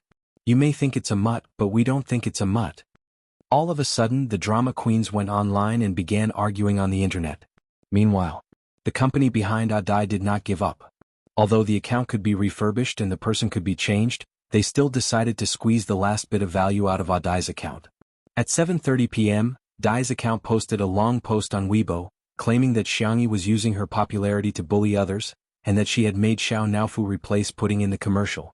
After this Weibo post was posted, Dai's account opened a tipping function. Some netizens who had just started to gossip believed it and tipped Dai a lot of money. However, with the old fans' explanation, the netizens who were new to the topic suddenly woke up. What? Dai was actually so disgusting. Not long after this Weibo post was posted, Xianxia's Tomato Entertainment and the economic team led by Si Chuanbai immediately retaliated. Si Chuanbai also bought Pudding's Aunt Pudding's Weibo post to become a trending topic. This pudding is not that pudding # many people thought it was food and clicked in out of curiosity. They were shocked by Adai's actions. Purposely fattening the cat and letting it die when it couldn't take it anymore. Then changing to a new cat to deceive the fans. And all of this had something to do with the company behind her. Countless netizens were disgusted. Adai and her company had tasted the consequences of their actions that night. However, the wonderful thing was that various cute photos of Xiao Naofu suddenly spread on the internet. Chapter 585. For example, it tilted its head and acted coquettishly, acted like a little green tea, or held a milk bottle and drank goat milk powder. In this era of cat fucks, countless cat lovers felt the depths of their souls trembling when they saw these stickers. Oh. It's a cat. It's a cute cat. Cats are the cutest creatures in the world. In an instant, Xiao Naofu's stickers surpassed the popularity of Fu Jiayin's silly stickers and became the top sticker in the world. Everyone who didn't have a few cute Xiao Naofu stickers would be too embarrassed to call themselves a new generation surfer. In the beginning, some netizens thought that Xiao Naofu was an internet celebrity cat, but after learning more about it, they realized that Xiao Naofu had a live stream program. It was simply a celebrity cat. On this day, the live stream of Two Under One Roof welcomed a new huge stream of traffic. Their competitors were dumbfounded. After a long time, a program would accumulate loyal fans, but at the same time, it would lose its novelty and viewership rate would become lower and lower. However, Two Under One Roof was simply amazing. Not only did it start at the top, but it could also attract more traffic. Shui's career fans, girlfriend fans and wife fans, Xianxi's face fans, foodie fans, mother fans and milk powder fans. Now even a muddy cat had its own fan base. It even opened its own cat Weibo account. Countless people were in awe. There were also many industry professionals who felt that they could create a program that was more popular than Two Under One Roof. For a time, major television stations and video websites began to prepare for live streaming variety shows. In the next few months, new programs popped up like mushrooms after a rain. Over the next few days, Xianxia filmed advertisements for hand sanitizer and women's clothing. The filming went smoothly. However, the brands put forward an additional condition. At first, Anan was shocked to hear the other party's request. What? Sign a contract with Xiaonaofu? Are you sure it's not Shui? The brand representative smiled slightly to show politeness. Yes. Anan murmured. Is Shui really past his prime? The brand representative was speechless. What? What misunderstanding do you have about Shui's popularity? It wasn't that they didn't want to hire him, they couldn't afford it. Shui rarely took on endorsements, but she was deeply doted on by the fashion industry and received all kinds of sponsorships. However, apart from a few top luxury brands, there weren't many brands that could afford to hire Shui. All in all, Xiaonaofu had two more sources of income. The little milk cat had transformed into a working cat and was very cooperative during every commercial shoot. Xianxia even opened an account for it and transferred all the income into it. Xiaonaofu would squat in front of the tablet every day and indulge in shopping. Apart from the snacks, toys and game consoles that he liked, he also bought a lot of things for little Shiji. Xiaonaofu had been trending for several days in a row, and a pet blogger secretly used a small account to complain. Sometimes I really can't help but sigh at the magic of fate. No matter how hard you work, you might as well be reincarnated into a good family. I don't mean anything else, I just feel sorry for our big cat. After putting in so much effort, it can't even compare to a little mud cat. Many people echoed, that's right, that's right. What's the use of working hard? In this day and age, not only do humans have backers, even cats have backers. All of a sudden, Happy Snails fans V. Thank you Xianxia V Xiaonaofu the most adorable V for filming the little wonderful commercial. I hope you who are on Weibo will eat well whether you're alone or with someone. Take a sip of the powder and be happy. Chapter 586. The accompanying video was shot by Xianxia and Xiaonaofu together. When Anan saw this Weibo post, he projected the advertisement onto the TV and pressed the pause button. He then pulled Xianxia and Shui to watch it together. Xiaonaofu meowed a few times and acted coquettishly. Xianxia's heart softened and she hugged the kitten in her arms. Little Shiji stared at Xiaonaofu eagerly. Perhaps knowing that it was inconvenient to be carried because of its large size, it rubbed itself against Shui's trousers and lay on the ground to watch the TV obediently. Anan was speechless. Xiang Feng had also been living in the manor recently, but as a domineering CEO, he would work until 5 in the afternoon even if he had nothing to do. This was the stubbornness of Xiang Feng. Without Xiang Feng around, Anan suddenly felt that he was quite redundant. It just so happened that it was time for the livestream to start today, so Li Jinyu decided to start the livestream in advance and broadcast Xianxia's advertisement. Livestream viewers, there's such a thing? After hashtag watching a livestream in the livestream room hashtag, there's another hashtag watching an advertisement in the livestream room hashtag? Director Li really dotes on Sister Yi too much. He's so worried about Sister Yi's career that he doesn't forget to promote Sister Yi at all times. Xiaonaofu is sitting on Xianxia's lap and swinging its little legs around. Nanny, hurry and cast a healing spell on me. I'm going to pass out sob. Birds of a feather flock together. Xiaonaofu sticking to Sister Yi means that Sister Yi is as cute as a cat. Little Shiji sticking to Shui means that of a family of 4, Shui is the most adorable? Amidst the comments of the audience, Anan pressed the play button with the remote control. The scene started with an empty shot, then moved past the dreamcatcher by the window, the cactus in the room and the magazine in the book. Then, it naturally turned to Xianxia. The girl knelt on the tatami. Her purple sweater was gentle. She slowly opened the packaging of the rice snail powder. The kitten at her feet was playing with a ball by itself. When it heard the sound of the packaging being torn, it curiously leaned over to smell it. The smell made the kitten's face change color. Then it was a set of food scenes. Xianxia cooked the snail powder until it tasted like Hua country on the tip of her tongue. Watching her cook was a kind of immersive enjoyment. When she scooped the rice snail powder into a bowl, sprinkled it with white sesame seeds, and sprinkled it with chili oil and rice vinegar, Anan couldn't help but swallow his saliva. Wasn't this too good? When Xiaonaofu smelled the smell, its cat face wrinkled even more. It held its salted fish toy in its mouth and ran far away from Xianxia. When Xianxia ate, it would bite the salted fish. When it got tired of playing, it would lie down on the hammock with its head facing the sky and its eyes squinted.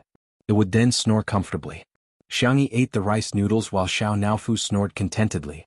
It was a stark contrast, but at the same time, it was also a silent echo. There was no need for too much narration, but it made one think of a word: beautiful. When Xianxia finished the last bowl of rice, Anan couldn't help but unwrap the snacks on the table and stuff them into his mouth. Shui coughed and said, "You seem to be eating little Shiji's jerky." Anan was dumbfounded. Xiao Naofu protested, "Meow. It's mine." Although it was bought for little Shiji. At this moment, Xiao Naofu, who was in the advertisement, couldn't hold back its curiosity. It first squatted on the table and tilted its head curiously before sticking its buttocks into the bowl. Plop! Xiao Naofu fell into the big bowl and looked up at Xianxia in confusion. It licked its paws and widened its eyes. Xianxia couldn't help but laugh. The scene froze at the moment when the girl and the cat looked at each other. Chapter 587. The camera faded out and the Happy Snails logo popped up, along with the inscription of the advertiser this time: "You have to eat well even if you're alone." It was Xiangxi's voice. It was soft and clear, like a little sister next door exhorting in his ear. The advertisement came to an abrupt end. Anan, on the other hand, was still unsatisfied. The TV screen went black for a few seconds before he smacked his lips. "This advertisement is so well shot, I'm so hungry." In the live stream, the fans were all shouting, "Where's the link? I want to buy it." Xianxia, large grass planter. "I'm so hungry." Sister E cooks and eats the noodles, and so do I when Xiao Naofu licks its paws. On Weibo.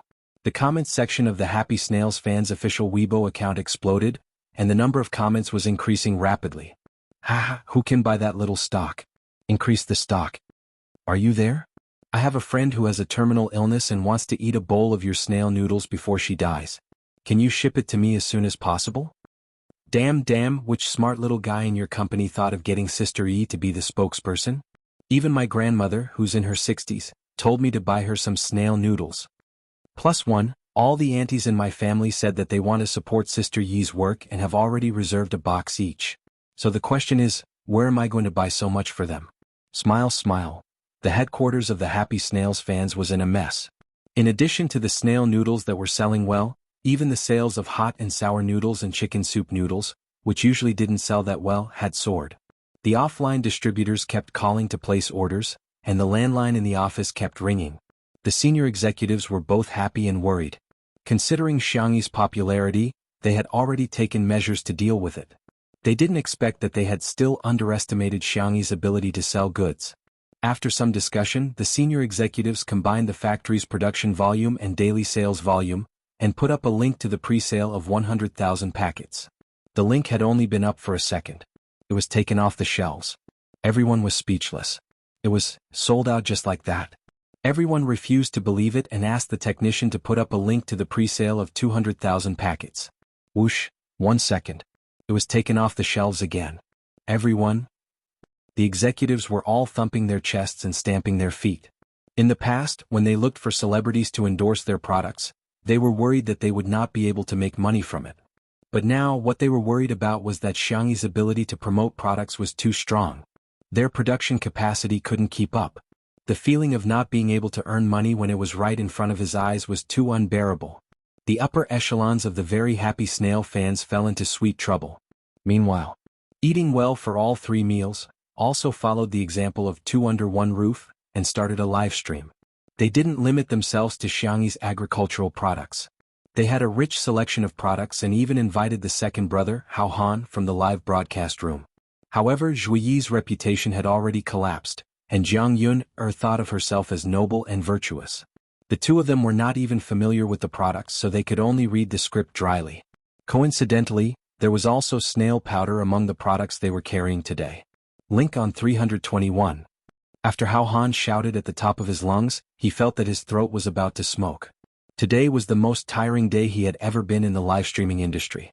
However, Zhui Yi and Jiang Yun did not know how to continue the conversation, nor did they know how to find a topic to talk about. Giving him some time to rest, they only asked, "How many sales are there? Has the inventory been sold out?" The staff told him, "More than 50,000 copies have been sold now." Hao Han was quite satisfied. That was much better than his usual sales. However, he heard Jiang Yun say in disbelief, "What? That's all? Is the streamer you found good or not?" Chapter 588. I don't think so. Zhui Yi frowned. It's too unprofessional. My ears hurt from all the noise. Hao Han's mouth was dry. I can't F***king do it? I think you can't F***king do it? No matter how much he cursed in his heart, Hao Han still had to put on a fake smile. Haha, men can't say no. After all, I'm the world's loudspeaker. Why don't I turn off the mic for 5 seconds? The originally stiff atmosphere eased a little. Before the fans could react, Zhuyi and Jianghu sneered at Hao Han. The two of them thought that it must be because Hao Han's data was exaggerated. After all, Yan Kai, who worked with Xianxia last time, had sales of at least 100,000 units. In comparison, the two of them had such a high status, but they only sold so little. It was probably their fans who bought it. Why don't you just turn off the mic until the end? Jianghu retorted. Her EQ was not high. After she won the title of Queen of Songs, she did whatever she wanted. Those who liked her often praised her for her true nature. Those who didn't like her directly slandered her. Look, Xianxia is not even a professional streamer, but she can still sell hundreds of thousands of bags. Zhuyi was absent-mindedly playing with his phone when he saw the trending topic hashtag 300,000 bags of snail powder in 2 seconds hashtag. He clicked on it and was surprised to find that the person selling the goods was Xianxia. Hao Han, who had been holding back his anger, completely exploded. Okay, then you two can continue. I won't disturb you anymore. He got up, turned off the mic and left with a dark face. The staff at the scene were all dumbfounded. The director was the first to come back to his senses. He quickly asked someone to persuade Hao Han and kept winking at Zhuyi and Jianghu, hoping that the two of them could salvage the situation. However, the two of them felt that without Hao Han, they could still sell the goods, so they started to introduce the next product. The director was speechless. He had seen confident people, but he had never seen such confidence. The director sighed helplessly. He had no choice but to let the two of them continue to sell the goods live. After Zhuyi finished introducing the product, Jianghu shouted exaggeratedly, "Don't miss it. Buy it. Link it." The technician quickly connected the link to the live broadcast room. Zhuyi and Jianghu were not good at interacting with the audience, so they seemed a little cold.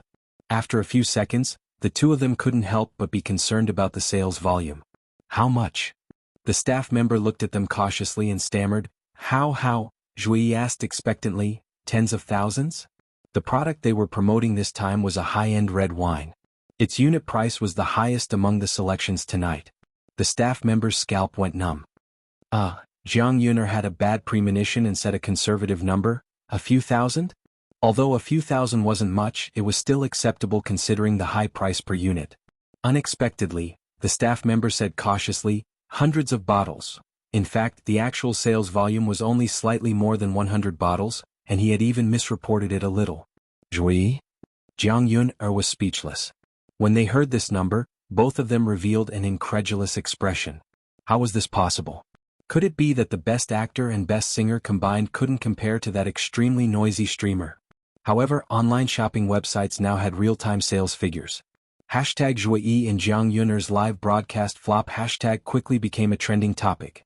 The dazzling 100-plus sales figure instantly became the laughing stock of the entire internet.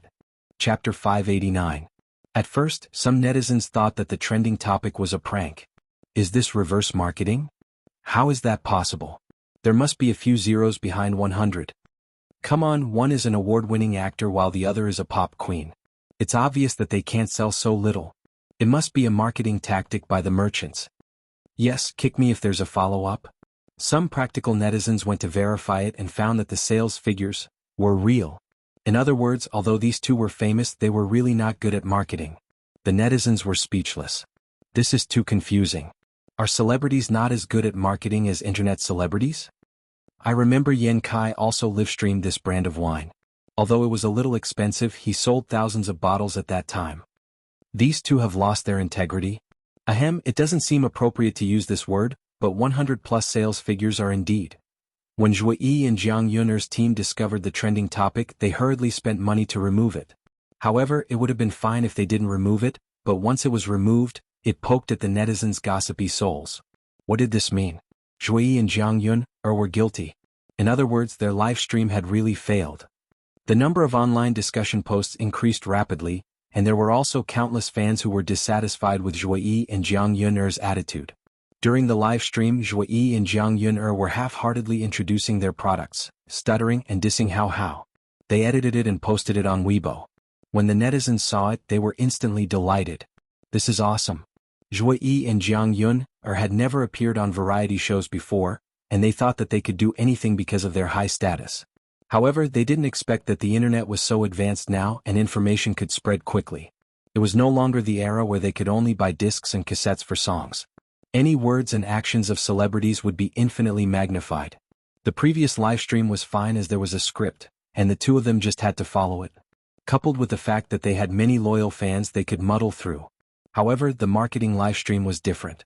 The pace was fast and the requirements for adaptability were high. There was no script to speak of, and the shortcomings of the two were completely exposed in an instant. My whole family. Zhuo Yi and Heavenly Queen Zhang's EQ is too worrying. Do they not know about Vast's abilities? Although she's an internet celebrity, she's also made over 100 million in sales. I watched the entire livestream and I feel like ZY and JYE are the kind of people who are full of confidence. They act like they are the best in the world. I just want to say, the times have changed for adults.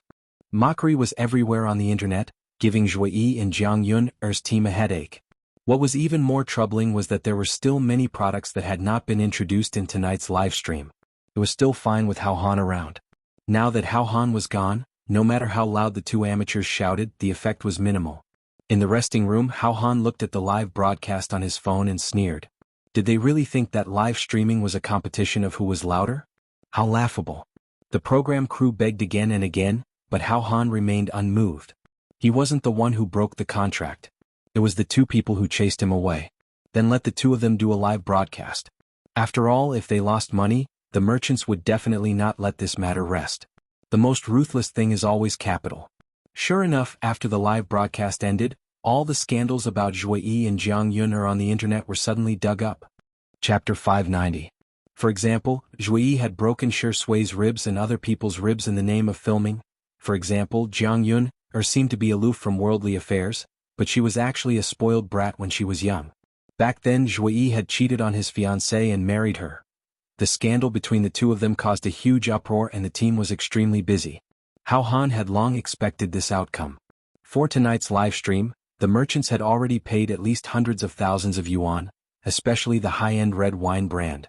With the sales of the previous livestream in Yankai, they were full of confidence in tonight's livestream. They spent more than 1 million yuan on the livestream, not to mention the promotion fee for Zhuo Yi and his wife. In the end, the two of them only sold more than 100 bottles, which was a huge loss for the merchants. They definitely couldn't get the money back, but who didn't know how to create scandals to disgust others? That night, countless old scandals about Zhuo Yi and Jiang Yun were dug up and shared by netizens over and over again. In contrast, the snail powder brand endorsed by Xianxia had released a total of 5 waves of pre-sales, and the delivery date was as long as 3 months. Even so, there were still countless people who placed orders, and there was even an industry chain that acted as a purchasing agent. The cumulative sales volume was more than 1 million bags of snail powder. That number made countless brands drop their jaws in shock. All of a sudden, countless advertising offers were sent to Xianxia's management team. The spicy tutu brands were rather proud and they all posted their order records on Weibo. My favorite sister my favorite snail powder, has snatched the first wave of pre-sales. Happy. I'm crying tears of joy. I've snatched the spot. I asked the customer service and they said that it will be delivered tomorrow. I've successfully gotten the same brand as Xianxia's. I just went to count, the cumulative sales volume of the snail powder endorsed by Xianxia has exceeded 1 million today and our baby is so awesome. Proud face, I've placed an order for 50 packets to support our baby's career. Jiang Yun was already in a bad mood because of the scandal, and when she saw Xianxia's high sales volume on Weibo, she was even more infuriated. She immediately reposted it and commented, "Who knows if it's fake sales volume?" She was still not satisfied, she reposted 2 more comments. There are many people who buy things like snail powder. How much can she bring by herself? Technology is so advanced now. Can't a programmer write a program and change the sales volume? Do you really think we're fools? After she finished typing, Jiang Yun felt that her depressed mood had relaxed a lot. She even complained to Zhuo Yi, "This sales volume, one look and you can tell that it's inflated." Xianxia was just an 18th tier actress. Just her? She was just born into a good family and her family paid for her. But in the next second, his phone rang and the screen indicated that it was his agent. Jiang Yun answered, "What's the matter?" The agent's anxious voice came through the receiver. Are you crazy? Look at what you've done. Hurry up and delete the things you posted on Weibo. Quick. Jianghu said indifferently, what's wrong with me saying a few words on my alternate account? Don't I have some freedom of speech? What smuff? You are using your own account. Your main account. Bang. Jianghu's fingers trembled as she opened Weibo, as if a thunderbolt had split open a deep ravine in her mind. She finally realized that she had forgotten to switch to her alternate account. In just a minute or two there were already more than 1,000 comments. Jianghu's vision suddenly turned dark. Chapter 591. She hurriedly deleted the Weibo post, but unfortunately she was deceiving herself. In this short period of time, the Weibo post she had posted had already been screenshotted and saved by countless people. It was now circulating wildly on the internet. Netizens were gossiping fervently. Wow, I bet 50 cents that she'll come out and explain that her account was hacked. Oh my god, Jianghu is actually such a person? I really couldn't tell. I'm dying of laughter. She and her husband only managed to sell more than 100 bottles of red wine while Sister E sold more than 1 million. The comparison is obviously infuriating. 20 minutes later, Jianghu bit the bullet and posted a public relations document that her team had come up with for her. Jianghu copy the following content. I'm sorry, I didn't mean to use public relations resources. My phone was accidentally taken away by my assistant just now and she posted those inappropriate words. I've already fired my assistant. I'd like to apologize to everyone. She clapped her hands. As soon as the Weibo post was posted, the comments section became a sea of joy for netizens. Ha ha ha, Jianghu is my source of joy today. Dear, I suggest you delete the first few words. Isn't this too perfunctory? Putting aside the fact that the script was written by someone else, is it that difficult to Xianxia? I don't see any sincerity at all. Even though Jianghu reacted and deleted the first few words, it was too late.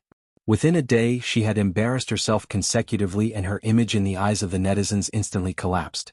On the other hand, Xianxia received a red packet from Happy Snail fans. The other party claimed that it was money for Xianxia.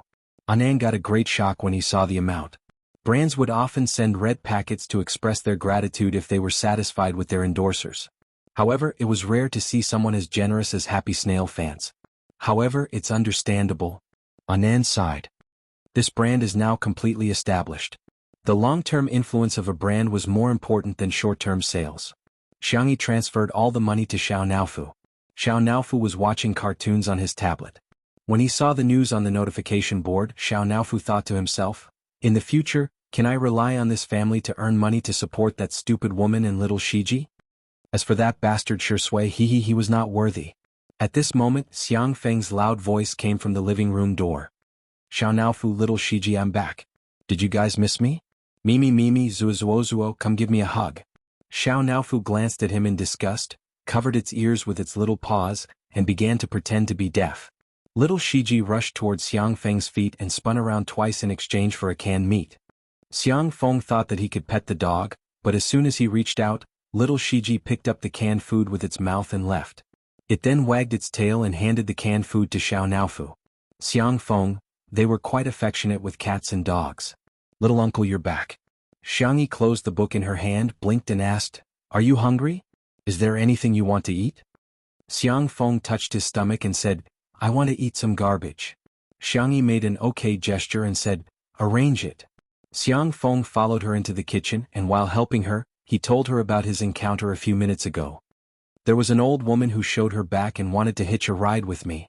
The netizens who were watching the live stream immediately became interested. Isn't this the beginning of a domineering CEO novel? To their surprise, Xiang Feng's next sentence was, to say that back was so white and shiny. It's a pity you didn't use cupping. Chapter 592. The netizens? Cupping? What kind of steely man is this? F***CK, I thought it was a domineering CEO novel, but it turns out to be an idiot novel? Everyone was complaining, thinking that Xiang Feng was beyond redemption. To their surprise, Xiangxia chimed in, acupuncture should be good too? It's easy to find acupoints. The netizens, huh? Is this the legendary saying, if you're not a family you won't enter the same house? Sorry, my head is falling off from laughing. Please don't step on my head. Cupping and acupuncture. Awesome, you two must be the spokespeople for healthcare. Thumbs up. Qin Wanyin, who had seen this conversation, was so angry that she started coughing violently. She had been waiting near the Xiang family's manor for several days, all for the sake of bumping into Xiang Feng. With the help of the little system, she managed to avoid the surveillance cameras and security guards. Today she even managed to talk to Xiang Feng. Xiang Feng had parked his car by the side of the road to smoke, afraid that the smoke would irritate his little niece. Qin Wanyin thought to herself, God is on my side. She lifted the hem of her dress and rushed forward. In order to seduce Xiang Feng, she wore a silver halter dress with a slit that reached her thighs and exposed her back, revealing a little bit of her body. Sir, may I ask if I can hitch a ride with you? After several encounters and frantic investigations, Qin Wanyin learned that Xiang Feng had face blindness and couldn't remember people's faces. So she didn't think it was a big deal that she had embarrassed herself before. After all, Xiang Feng couldn't recognize her at all. Unexpectedly, Xiang Feng had only said 2 sentences to her. The first sentence, there's a taxi 10 kilometers ahead. Sister, you're wearing so little. You'll get cold. Go do cupping and moxibustion when you have time. After saying that, he calmly put out the cigarette butt in the temporary ashtray made of coke and stepped on the accelerator, leaving Qin Wanyin with exhaust fumes. The more she thought about Xiang Feng's words, the more violently Qin Wanyin coughed. The little system. There are 6 days, 23 hours, 16 minutes, and 9 seconds left before the mission deadline. Qin Wanyin said grumpily, can't you tell I'm sick? I can at least take sick leave from work. The little system said, hello host, I suggest that you go to the hospital immediately for medical treatment. This mission does not have any function of asking for leave, so it has to be enforced. Qin Wanyin grabbed her hair in agony. Then I won't do this mission. Go find someone else. I don't want to wear it. I want to remove the binding. If they didn't complete the mission they would die. Who could bear that? She would rather not be the chosen one. The little system replied, you can't host. Who can complete this lousy mission? How could anyone do it? Qin Wanyin was about to go crazy from the torture. Suddenly she thought of a possibility. No, I know someone. She's very powerful. I think she can do it. Xianxia, you know Xianxia, right? Let your main system choose her as the fast transmigrator. Let her replace me. The little system paused for a moment before saying, replace? Yes, replace. Your main system definitely wants the mission to be completed, right? Otherwise, wouldn't it be a waste of resources? The little system said, there's no replacement option. Qin Wanyin was like a dying person grasping at straws. You can add her if there's none. If I replace her, this perfect life mission can be completed. In that case, the person who was going to die could be Xianxia, right? Chapter 593. A summer thunderstorm suddenly descended. The little system fell silent, as if there was an error in its calculations. Outside the window the heavy rain was pouring down, and the room was warm and beautiful. In the kitchen, Xiang Feng was in charge of doing stand-up comedy to liven up the atmosphere. Shui was washing the vegetables slowly. Xiang Feng was a clean freak and was very serious about washing the vegetables. His hands were beautiful too. Watching him wash the vegetables was simply a blessing to those who were obsessed with his hands. Xiangxi's hair was tied up into a bun, and she was looking down to make handmade powder. With her fair hands she blended the sweet potatoes and peas according to the ratio. She then poured the powder out of a perforated aluminum ladle and put it into boiling water to solidify. The powder solidified into a vermicelli shape, and Xiangxi stirred it with her long chopsticks. When it was hot enough, she quickly scooped it out and put it into cold water to cool it down. The audience was dazzled. They only felt that in just a short while, Xiangxi had successfully made the handmade sweet potato powder with distinct texture. In the live stream, my brain can master it as soon as I learn it. My hands say that you don't deserve to smile. Ah, Sister E is so good at everything. She can even make handmade powder. I'm impressed. I love ready-made wet powder the most. I've eaten at a shop that has a long history and has insisted on handmade powder for so many years. It's really more soulful than dry powder made by machines. Just looking at the powder, Xiang Feng was already drooling. He felt that it was great that his little niece allowed him to stay with her for a few days with her dog. I'm taking advantage of little Shiji. Uncle, shall we eat hot and sour noodles? Xiangxi asked, cocking her head sideways. Xiang Feng nodded frantically. Yes, yes, yes. Okay. Xiangxi scooped a few spoonfuls of broth. She had been simmering the broth for a long time, using chicken, duck, pork bones and other ingredients. Now, the broth had turned into a thick milky white color. I'll make you a super sour and spicy junk food later. Xiang Feng exclaimed, okay. The next second he heard his little niece look at Shui and say softly, hot and sour noodles are not healthy. How about I make clear soup noodles with eggs and vegetables? Shui chuckled. Her gold-rimmed glasses were looped behind her ears, making her look classy and simple. As she washed the vegetables, ripples appeared in the air. Thank you, Sister-y, Xiangyi, you're welcome. Xiang Feng? Fine, so Shui is healthy but I'm only fit to eat garbage? Netizens. Why is it that the more I look at these two people, the more I feel that something is wrong? Ah, this is the sweetest CP in the world. It's producing grain every day. What's going on? Whenever Shurindi and Sister-y look at each other, I feel like pink bubbles are popping up on the screen. To be honest, the way Shurindi looks at Xiangyi is too expressive. He's always cold and aloof to others, but when he sees Xiangyi he smiles. It's obviously the reaction of someone he likes. Most of the Shui sisters and Spicy Tutu fans were stunned. A handsome man and a beautiful woman, and they were childhood sweethearts. Not to mention having a crush on each other, it was normal for them to have two lovers every 3 years. However, there were also a small number of Shui sisters who were particularly disgusted by CP fans, especially the untimely CP fans. They immediately started lecturing them on the bullet screen. A kind reminder, CP fans are crazy. Shui has peach blossom eyes and he looks at everyone with deep affection, okay? Shurindi is the nation's best actor, and Xiangyi can barely be considered an internet celebrity. Don't you feel awkward tying them together every day? They're of equal social status, okay? Not to be outdone, the CP fans returned the greetings. The two sides engaged in a friendly and well-practiced conversation until the moment the hot and sour noodles were ready to be served. The entire screen was flooded with foodies. Fragrant. So fragrant. Chapter 594. It turned out that in front of the foodie fans all the fans were like little brothers. The verbal battle was like a few raindrops, drowned in the torrent of delicious. Her little uncle had a big appetite, so Xiangyi scooped a big bowl for him. The yellowish-brown handmade sweet potato powder was slightly thick and crystal clear. The soup base was dyed red with chili, glossy. Paired with peeled peanuts, lettuce and coriander, the color was bright. Xiang Feng didn't care about the heat, nor could he wait to eat at the table. He picked up a pair of chopsticks, stuffed it into his mouth and started eating in the kitchen. In an instant, numbness, spiciness, sourness, freshness, fragrance and other flavors burst on the taste buds. The impact was so strong that it seemed to reach the depths of one's soul. The texture of the powder was more chewy than the dry powder made by the machine. After a few mouthfuls of the powder and a mouthful of the super sour and spicy soup, the taste was doubled.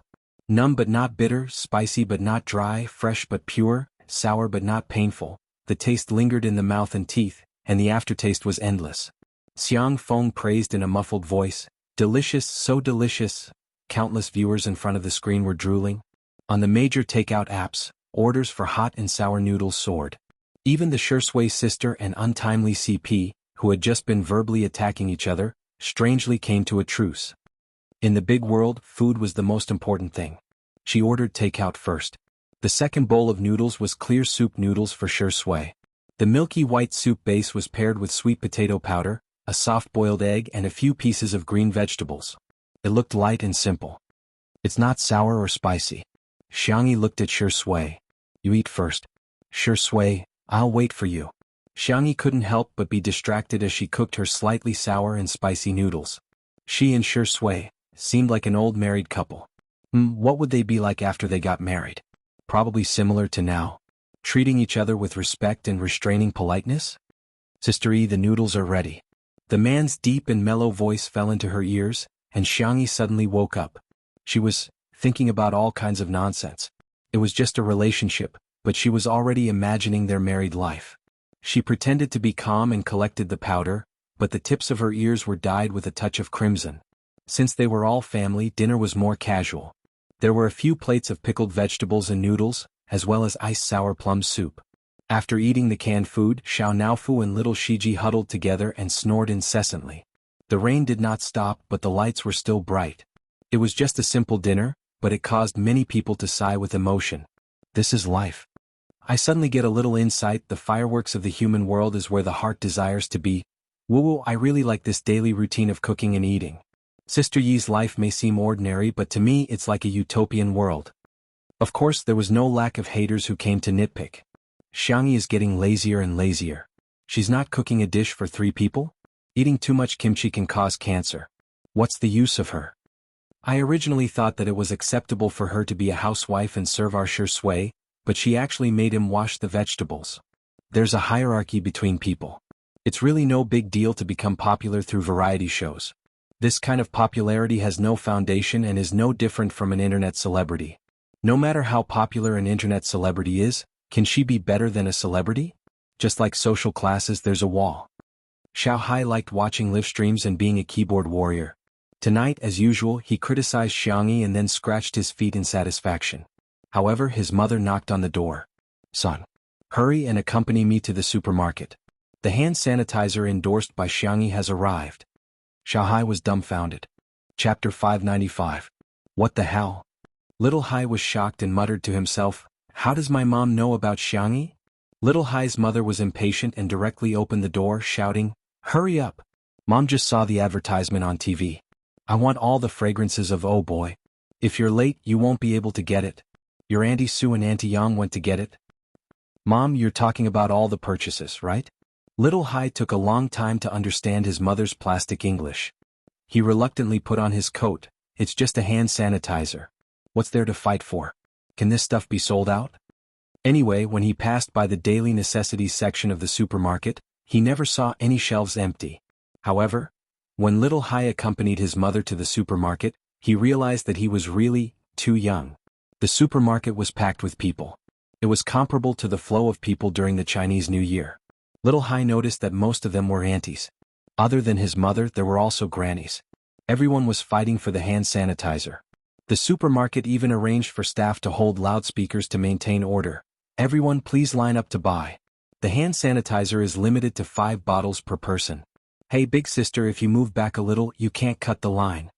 A group of people were discussing, she's already so old and she's still cutting the line. Yeah, look at how anxious she is. I didn't see her so uncultured when she snatched eggs last time. Listening to the discussions coming from all directions, Little Hai was in a daze. He had seen mobile phones and luxury goods limited, but this was the first time he saw hand sanitizer limited. Next to him, Little Hai's mother stomped her feet. Aya, we're late. Xianxia endorses 6 fragrances. If we buy 5, we won't be able to buy all of them. Little Hai was strong on the internet, but in reality he was very timid, especially in front of his mother. He said frankly, Mom, we won't be able to finish 5 bottles in a short time. What do you know? Little Hai's mother rolled her eyes at him. A passionate auntie next to them said, hey, do you want to share the order? My husband has already bought 5 bottles. He's only missing a vanilla one. You can buy 2 vanilla bottles later and I'll exchange them with you. I'll help you get 6 bottles. Little Hai's mother's eyes lit up. Okay. Xiaohai, that works too? He thought with melancholy that women were indeed creatures similar to dragons. They were greedy and had a hobby of collecting. Xiaohai's mother and the auntie hit it off right away. It was as if they were biological sisters from different mothers. They added each other on WeChat and chatted about their daily lives. After a while, they were even trying to find a partner for Xiaohai. Your son is so handsome. Marry Xianxia as your wife. Auntie teased. Xiaohai's mother said sternly, how can he be worthy of Xianxia? Little Hai. However, listening to the surrounding aunties and grannies happily discussing Xianxia, Little Hai suddenly realized that not only was Xianxia popular with young people, she also seemed to have a lot of mother fans and milk powder. For some reason he felt a little ashamed. He felt that he was spouting nonsense when he said that Xianxia was an internet celebrity. Little Hai took a short video and posted it to his circle of friends. Ocean. There are so many people accompanying my mom to buy hand soap. A bunch of scoundrels commented below. Oh, you've changed? Didn't you hate Xianxia very much in the past? If it were me, I'd also accompany my mom and auntie to fight over hand soap. Sistery is really popular. Similar scenes were playing out all over the country. There was no need to buy trending searches at all. The netizens' spontaneous popularity had already pushed a topic to the top. #Nation Sister Xianxia. Chapter 596. Although many brands were tempted by the online sales of snail powder, they decided to wait and see. This time, the offline sales of hand sanitizer made people realize how popular Xianxia was. In the entertainment industry, popularity was a kind of metaphysics. Some celebrities just weren't likable. No matter how hard they tried, they just wouldn't be liked by everyone. However, some celebrities were different. Everyone in their family would like them. Even if they weren't fans, they would still get comments like, "Ah, that kid is pretty good." In the past year, Xianxia was the former. Now Xianxia was the latter. At the end of tonight's live stream, Jianghu announced a piece of news. There will be a lot of guests coming tomorrow. Let me give you a hint, it's a bunch of cute and handsome boys. Everyone in the live stream was guessing if C7's idols were coming. Now, C7 had a stage that they had never dared to dream of before. They had become the top male group in the country. The funny thing was that when they were interviewed, they kept talking about Xianxia, as if they were her #1 fans. Xianxia also thought of C7 and asked tentatively, "Are Jiang Chen and the others coming?" Jianghu, "Hee maybe anyway Sister E, you're going to be a woodcutter again." He even winked mischievously at Shui. "How is it? I'm pretty good at wink, right?" Shui folded her arms and smiled. "I thought your eyes were cramping." Jianghu? "Alright, looks like Daddy sure has already entered a state of jealousy. What gentlemanly gentleman. It's all fake. It's all fake." The audience in the live stream began to jeer. Hey, it's him, our jealous Shui. Wow, a bunch of boys, familiar formula, familiar taste. I'm looking forward to Xiangyi's large-scale concubine selection tomorrow. What's wrong with the timing? I suggest you don't stick to the standard too much. Join me and you'll reap many times more happiness. While the audience was guessing the guests, the live stream ended. Xiang Feng carried Xiao Naofu and little Shiji upstairs to the renovated entertainment room to watch a movie. Xiangyi, on the other hand, got up and prepared to go over tomorrow's menu. As soon as the girl stepped into the kitchen, she heard familiar footsteps behind her. She turned around and was met with a pair of deep, dark eyes. Creak, the kitchen door was closed. This was a space that Xiangyi couldn't be more familiar with, but at this moment she felt a little nervous. "What's wrong? Do you have something to say to me?" Xiangyi asked. Shui looked at her with a faint smile. "Sister E, you're quite concerned about tomorrow's guests." "Xiangyi, you're a guest." That was what Xiangyi's grandfather, Madame Xiang, had taught her since she was a child. Over time she had become accustomed to it. Shui pushed his glasses up with his fingers and noticed that Xiangyi was staring straight at his Adam's apple. His thin lips curled slightly. He slowly unbuttoned the top button of his shirt and said nonchalantly, "It's a little hot." "It does seem a little." Xiangyi looked at him eagerly, but the more she looked forward to it, the slower Shui unbuttoned it.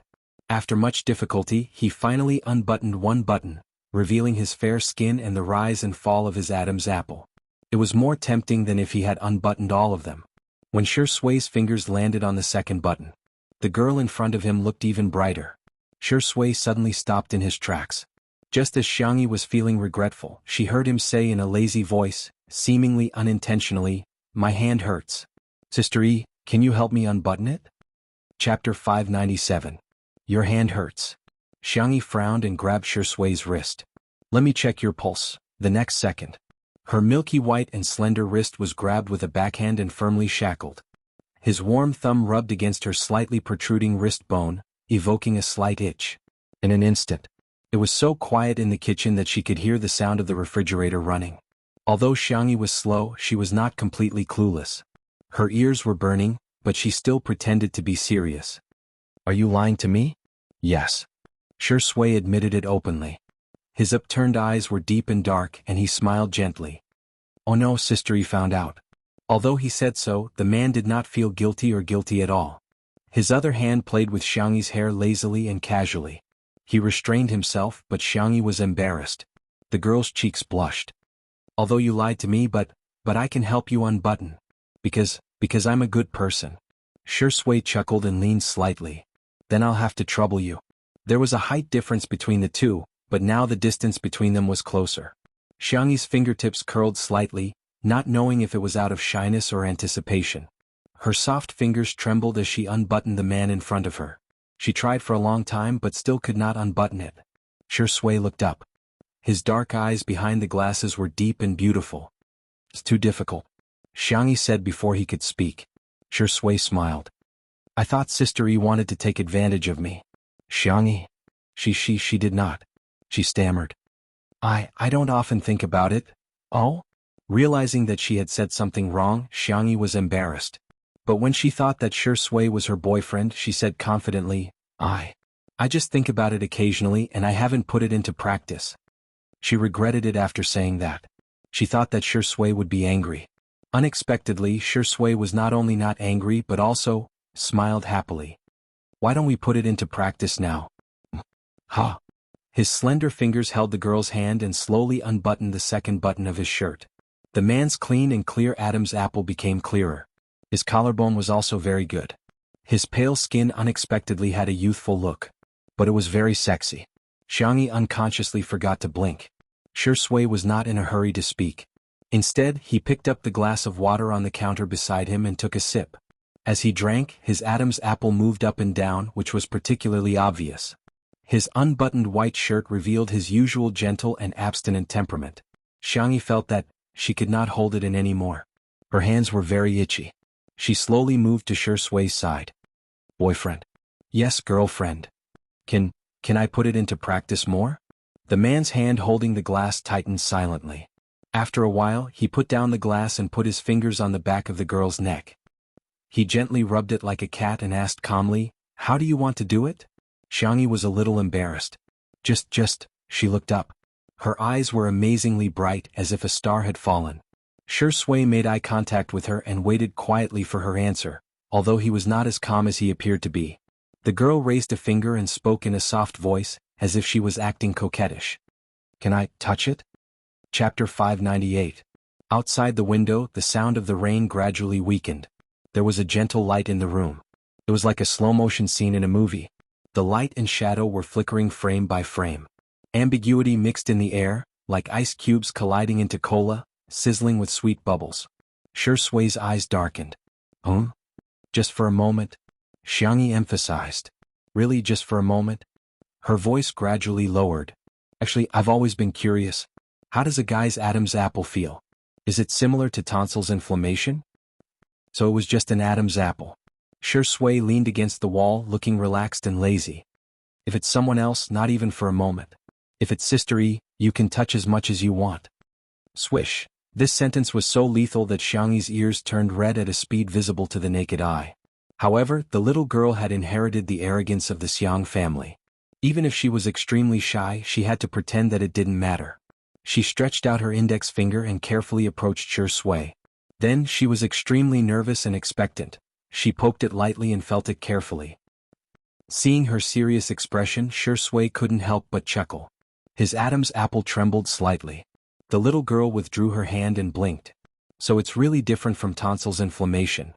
She sighed. Shui looked at her. Do you still want to continue? Xianxia was shocked. Can we continue? Was there such a good thing in the world? Shui's eyes were full of love. He simply took her hand and pressed it to his Adam's apple. Our Sister E, you can do whatever you want to me.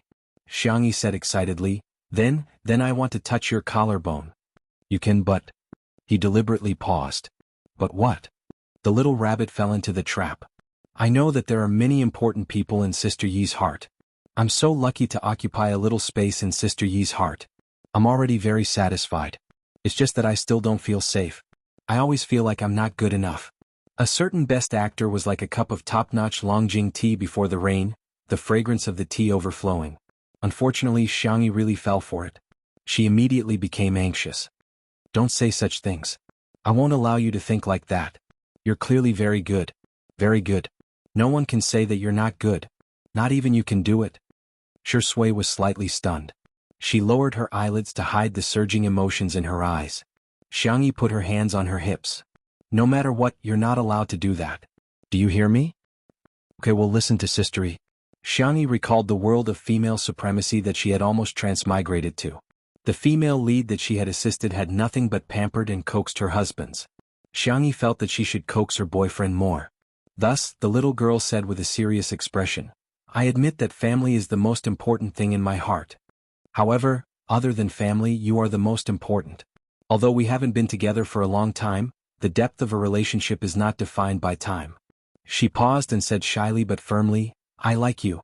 I like you very, very much. Don't worry, I'll definitely give you a sense of security in the future. Shui's breathing became slightly heavy. How could she be so good? So gentle? The girl patted her slender shoulders. If I'm sad in the future, I'll tell you. If you're sad, you can also come and lean on my shoulders. Boyfriends are meant to be pampered, spoiled, and protected. Chapter 599. Although Xianxia was trying to coax him, she really meant what she said. The girl blushed even more. She waited for a few seconds, but Shui did not respond. She blinked in confusion and asked, "You don't like to hear this?" Xianxia was a little annoyed.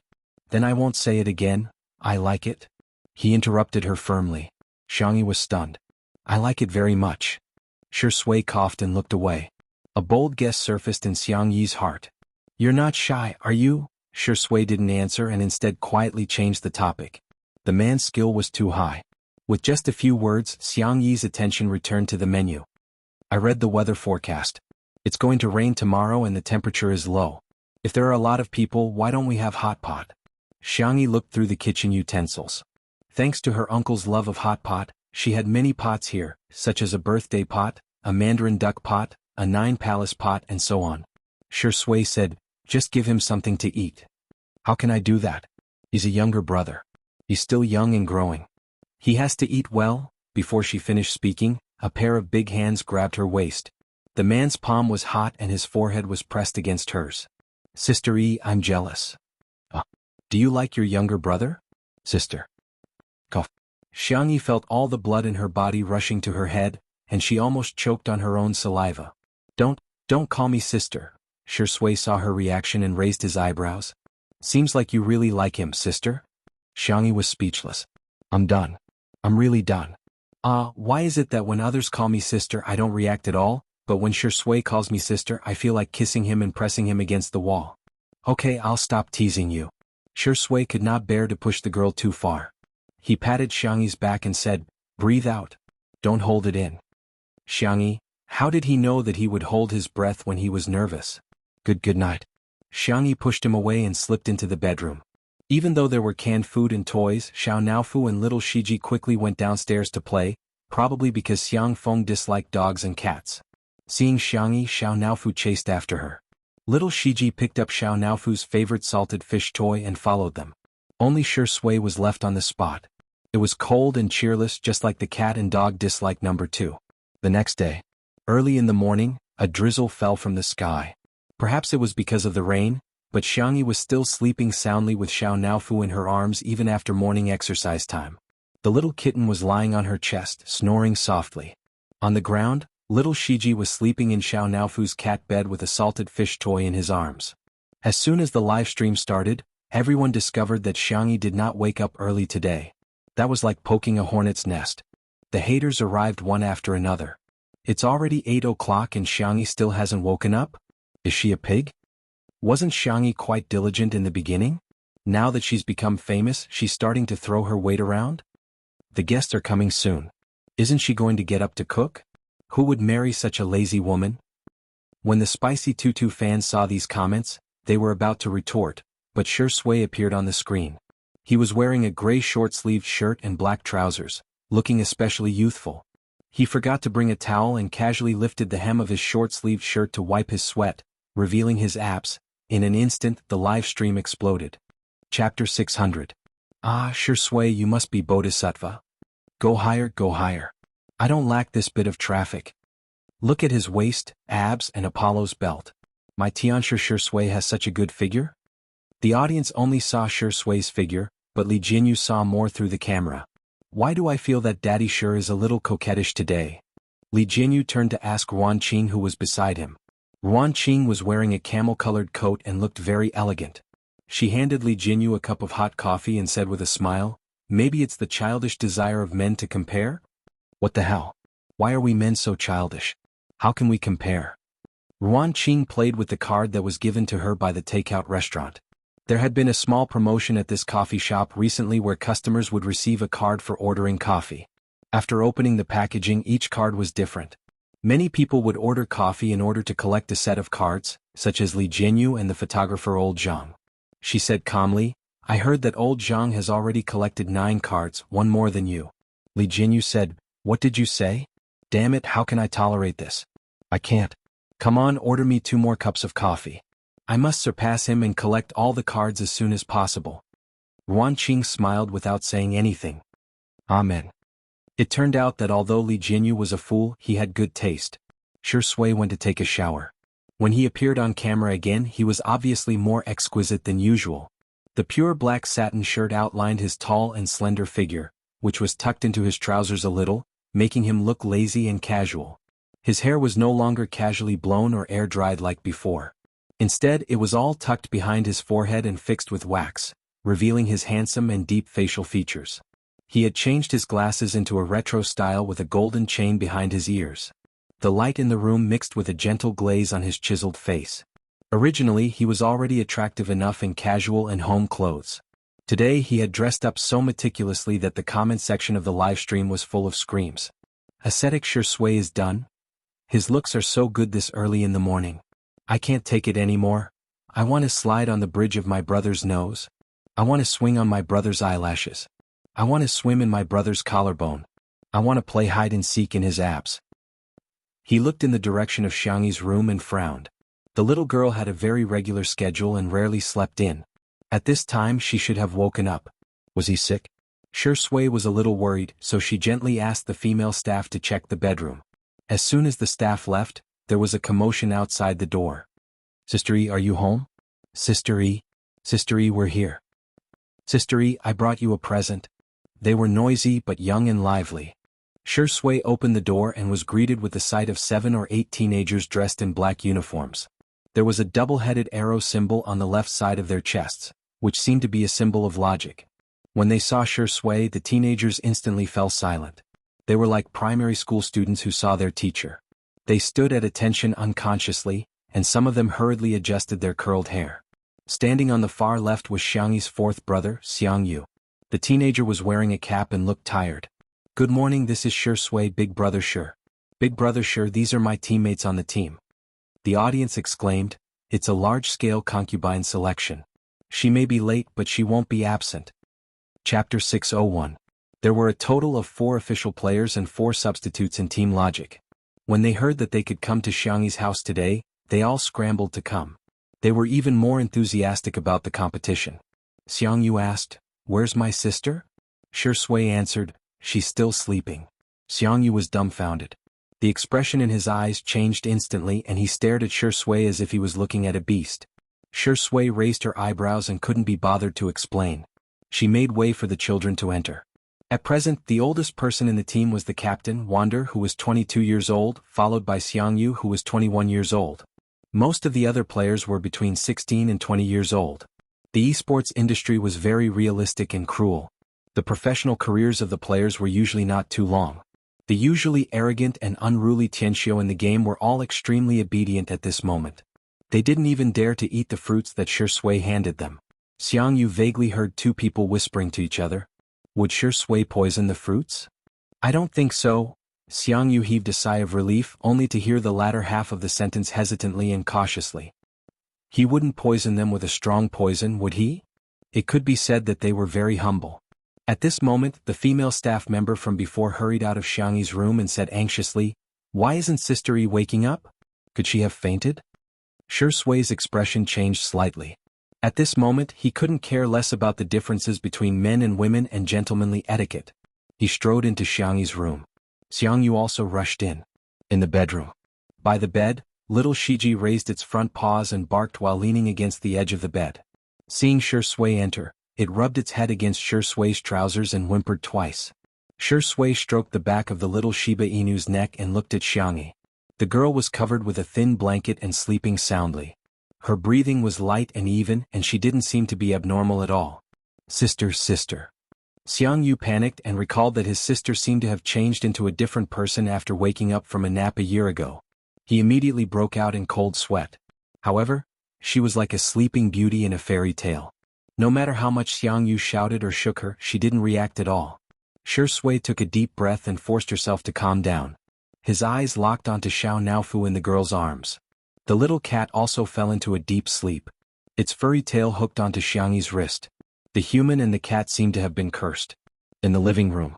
The cameraman didn't go in. He only took pictures of the reactions of the members of Team Logic in the living room. She could tell that her younger brothers were really worried about Xiangxia. However, there were some haters who didn't care about the time and place and continued to spew nonsense. Who knows if she's faking it or not? Why did she have to faint now of all times? Wasn't she fine yesterday? She fainted just like that today. What a joke.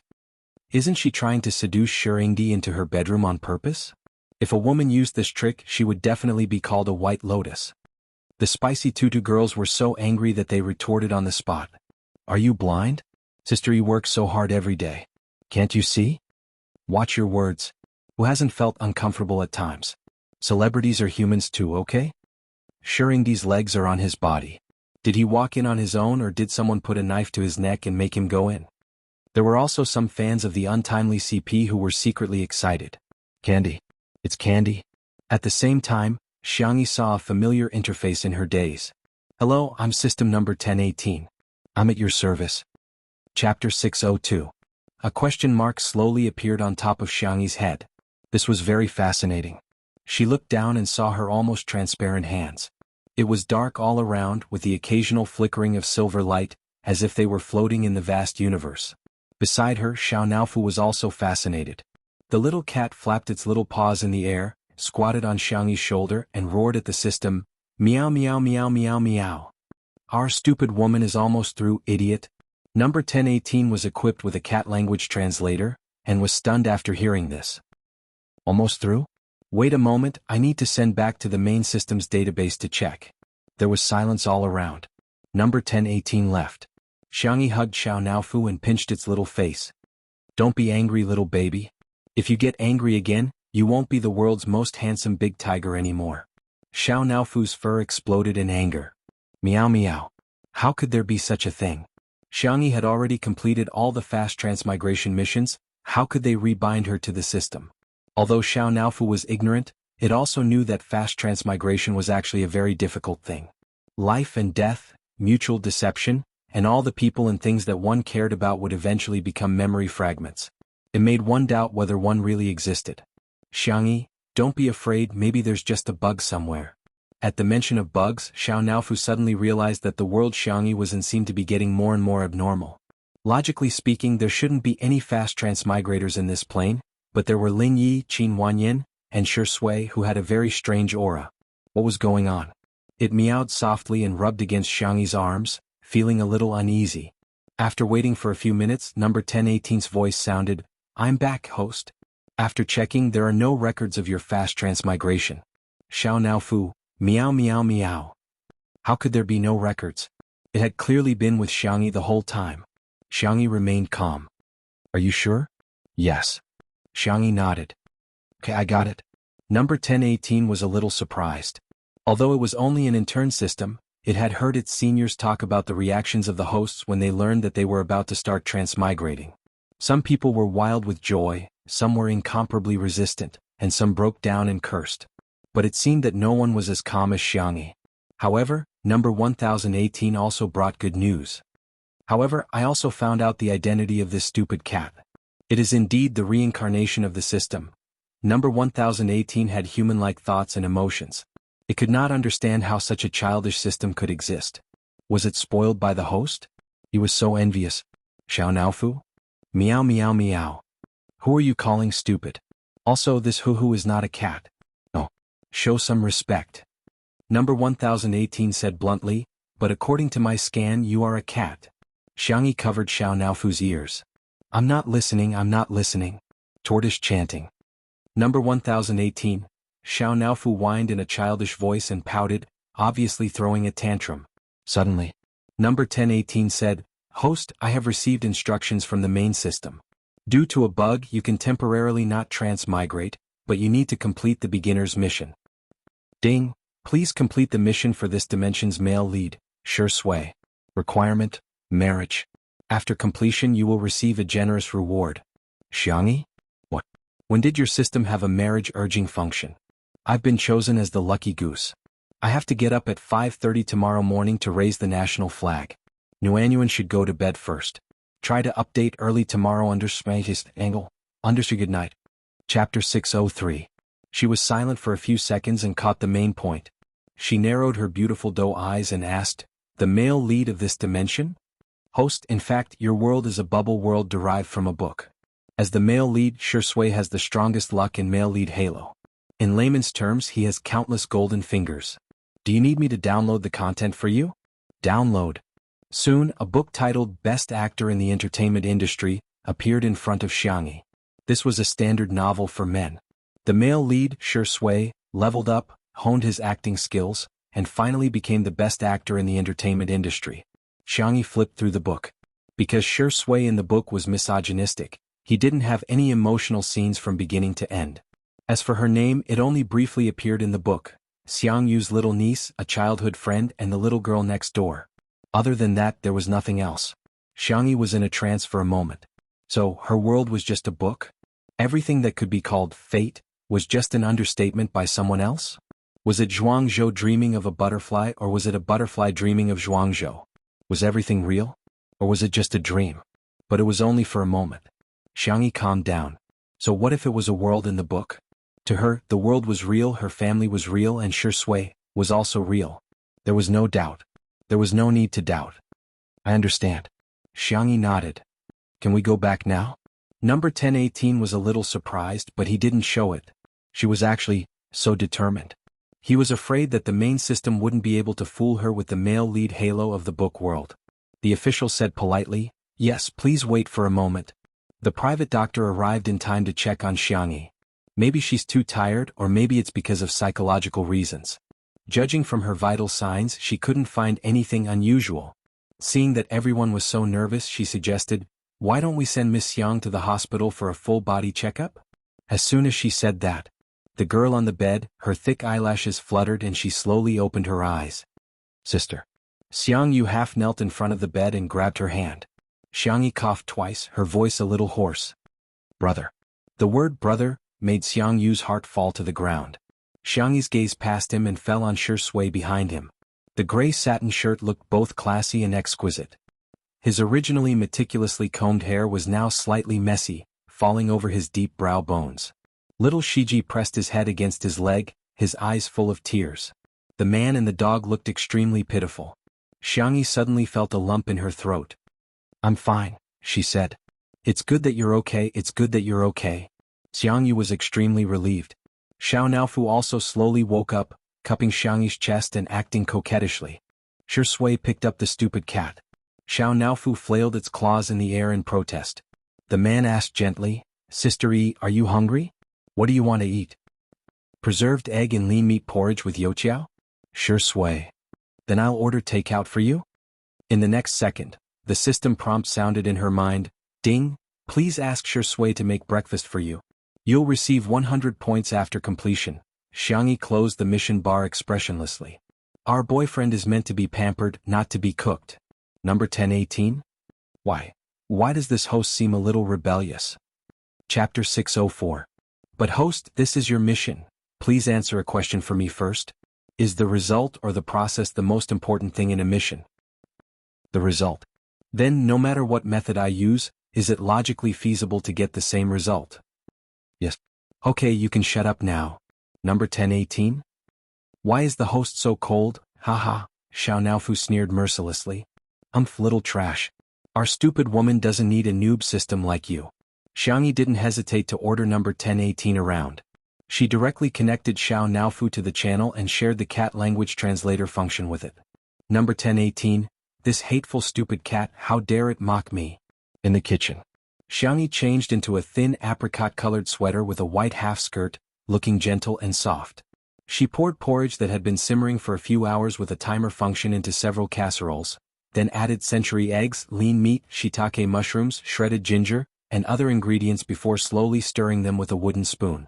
When the dough was almost fermented, Xianxia added some salt and pepper, kneaded it, and then cut it into medium-sized batches. She stacked them in groups of 2, dipped her chopsticks in water, and gently pressed them on top of each other. She then placed the batches into a pot of hot oil and fried them. After a while, they gradually turned into fluffy, fragrant, and crispy fried dough sticks. The fragrance wafted out through the crack in the door. After a while, Wander couldn't help but squat at the door, followed by Xiao Yang, Shui, and Song Song. After frying a pot, Xianxia fished it out, dripped some oil and opened the door, ready to call the children to try the freshly cooked fried dough sticks. However, she found a group of children squatting at the door like they were growing radishes. The girl was obviously stunned for 2 seconds. This scene made the viewers in the livestream laugh. Sister E is dumbfounded. JPG, shocking. The 8 players of Team Logic actually did such a thing. Haha, the little boys squatting in a row waiting for food are so cute. I want to pinch their cheeks one by one. Xianxia paused for a moment and said, the fried dough sticks are the best when they're fresh out of the pot. Do you guys want to try it first? Alright. Xianxia originally thought that the big pot would be enough to taste, but she didn't expect that this group of children would be like reincarnated hungry wolves, gobbling it up like a whirlwind. He was indeed a half-grown kid who ate until his father was poor. After the children finished eating, they all looked at Xianxia innocently. Sister E, did we eat too much? As the captain, Wander was quite embarrassed. Their team members were all night owls. They usually didn't eat breakfast. However, the deep-fried dough sticks that Xianxia fried were simply too delicious. Not only were they fragrant and soft, but they also had a faint milky fragrance. The freshly cooked deep-fried dough sticks were also not overly greasy. It tasted completely different from takeout. It doesn't matter. I'll fry another pot, and the porridge will be almost ready. Later I'll eat it with porridge and side dishes. It's not good to eat only fried things, Xianxia said softly and lowered her head to continue frying the deep-fried dough sticks. Without needing her instructions, the children automatically cleared the table and took the bowls and chopsticks. They even fought to scoop up the kimchi and scoop up the eggs. Seeing this, the coaches at the base twitched their mouths. The little brats who usually wouldn't even pick up the oil kettle at the base were now so diligent at going to Xianxia's house. Xianxia moved quickly. In the blink of an eye, she had fried 2 pots of deep-fried dough sticks. She shouted softly, "It's time to eat, go wash your hands."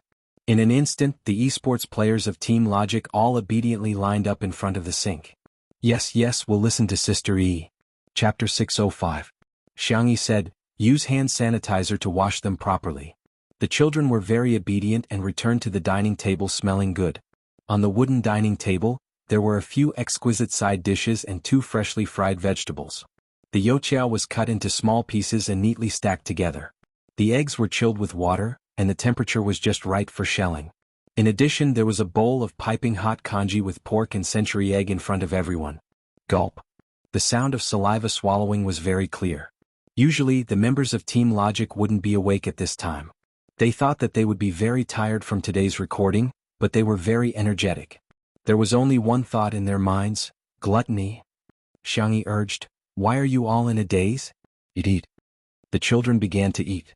The Wuxia was crispy and delicious. The outside was crispy, and the inside was like a sponge cake with gaps. The milky fragrance was mixed with a slight taste of pepper. Sweetness, saltiness, and spiciness overlapped to create a rich texture.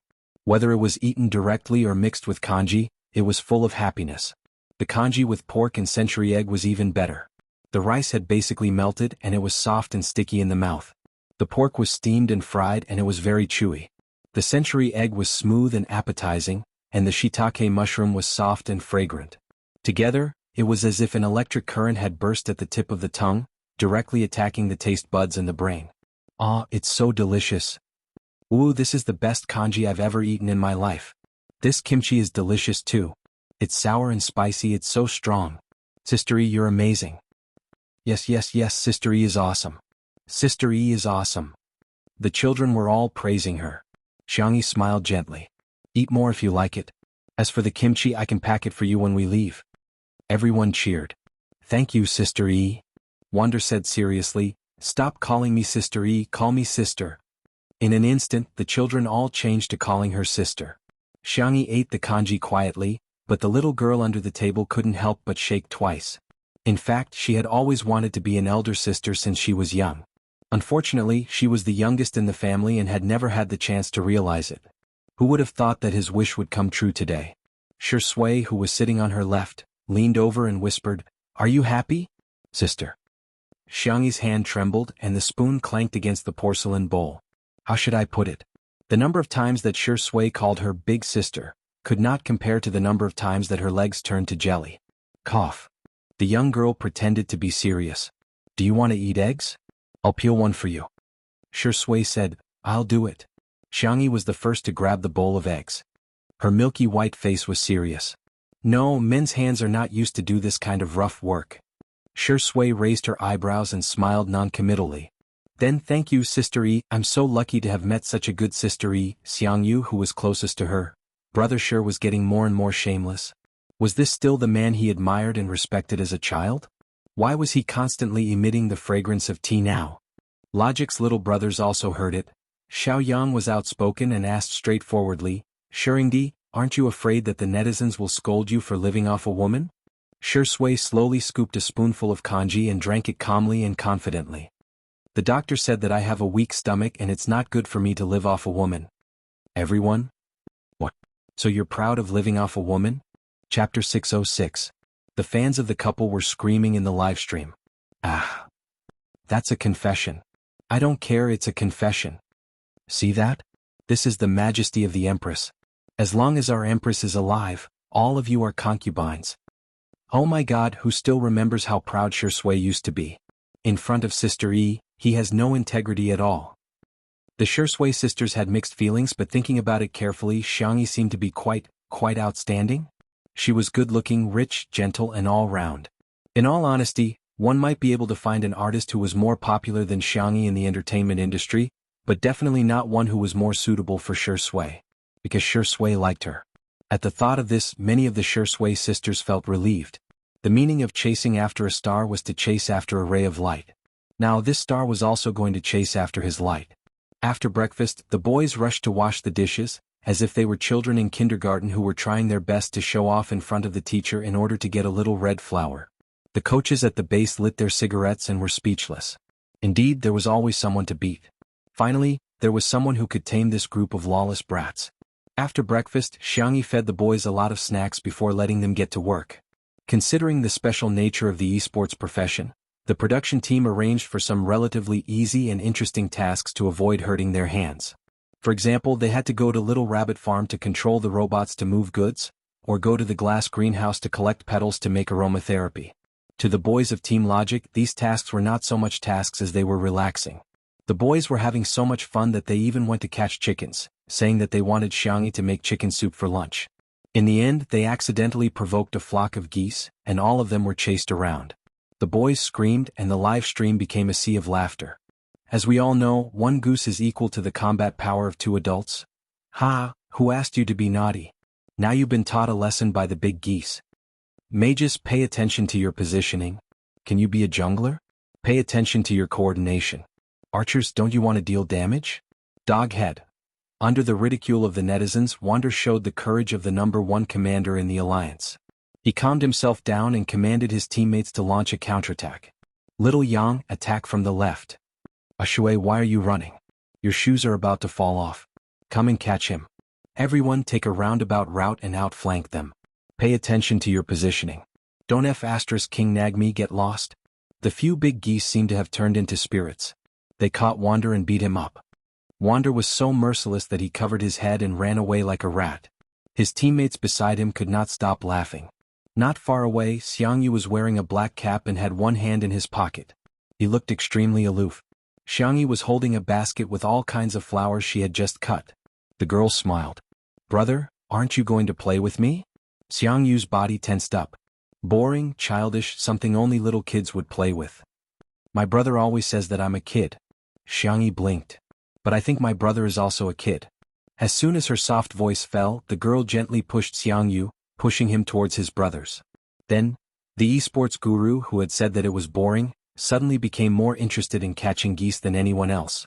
Xianxia looked at her brother and a small dimple appeared on her cheek.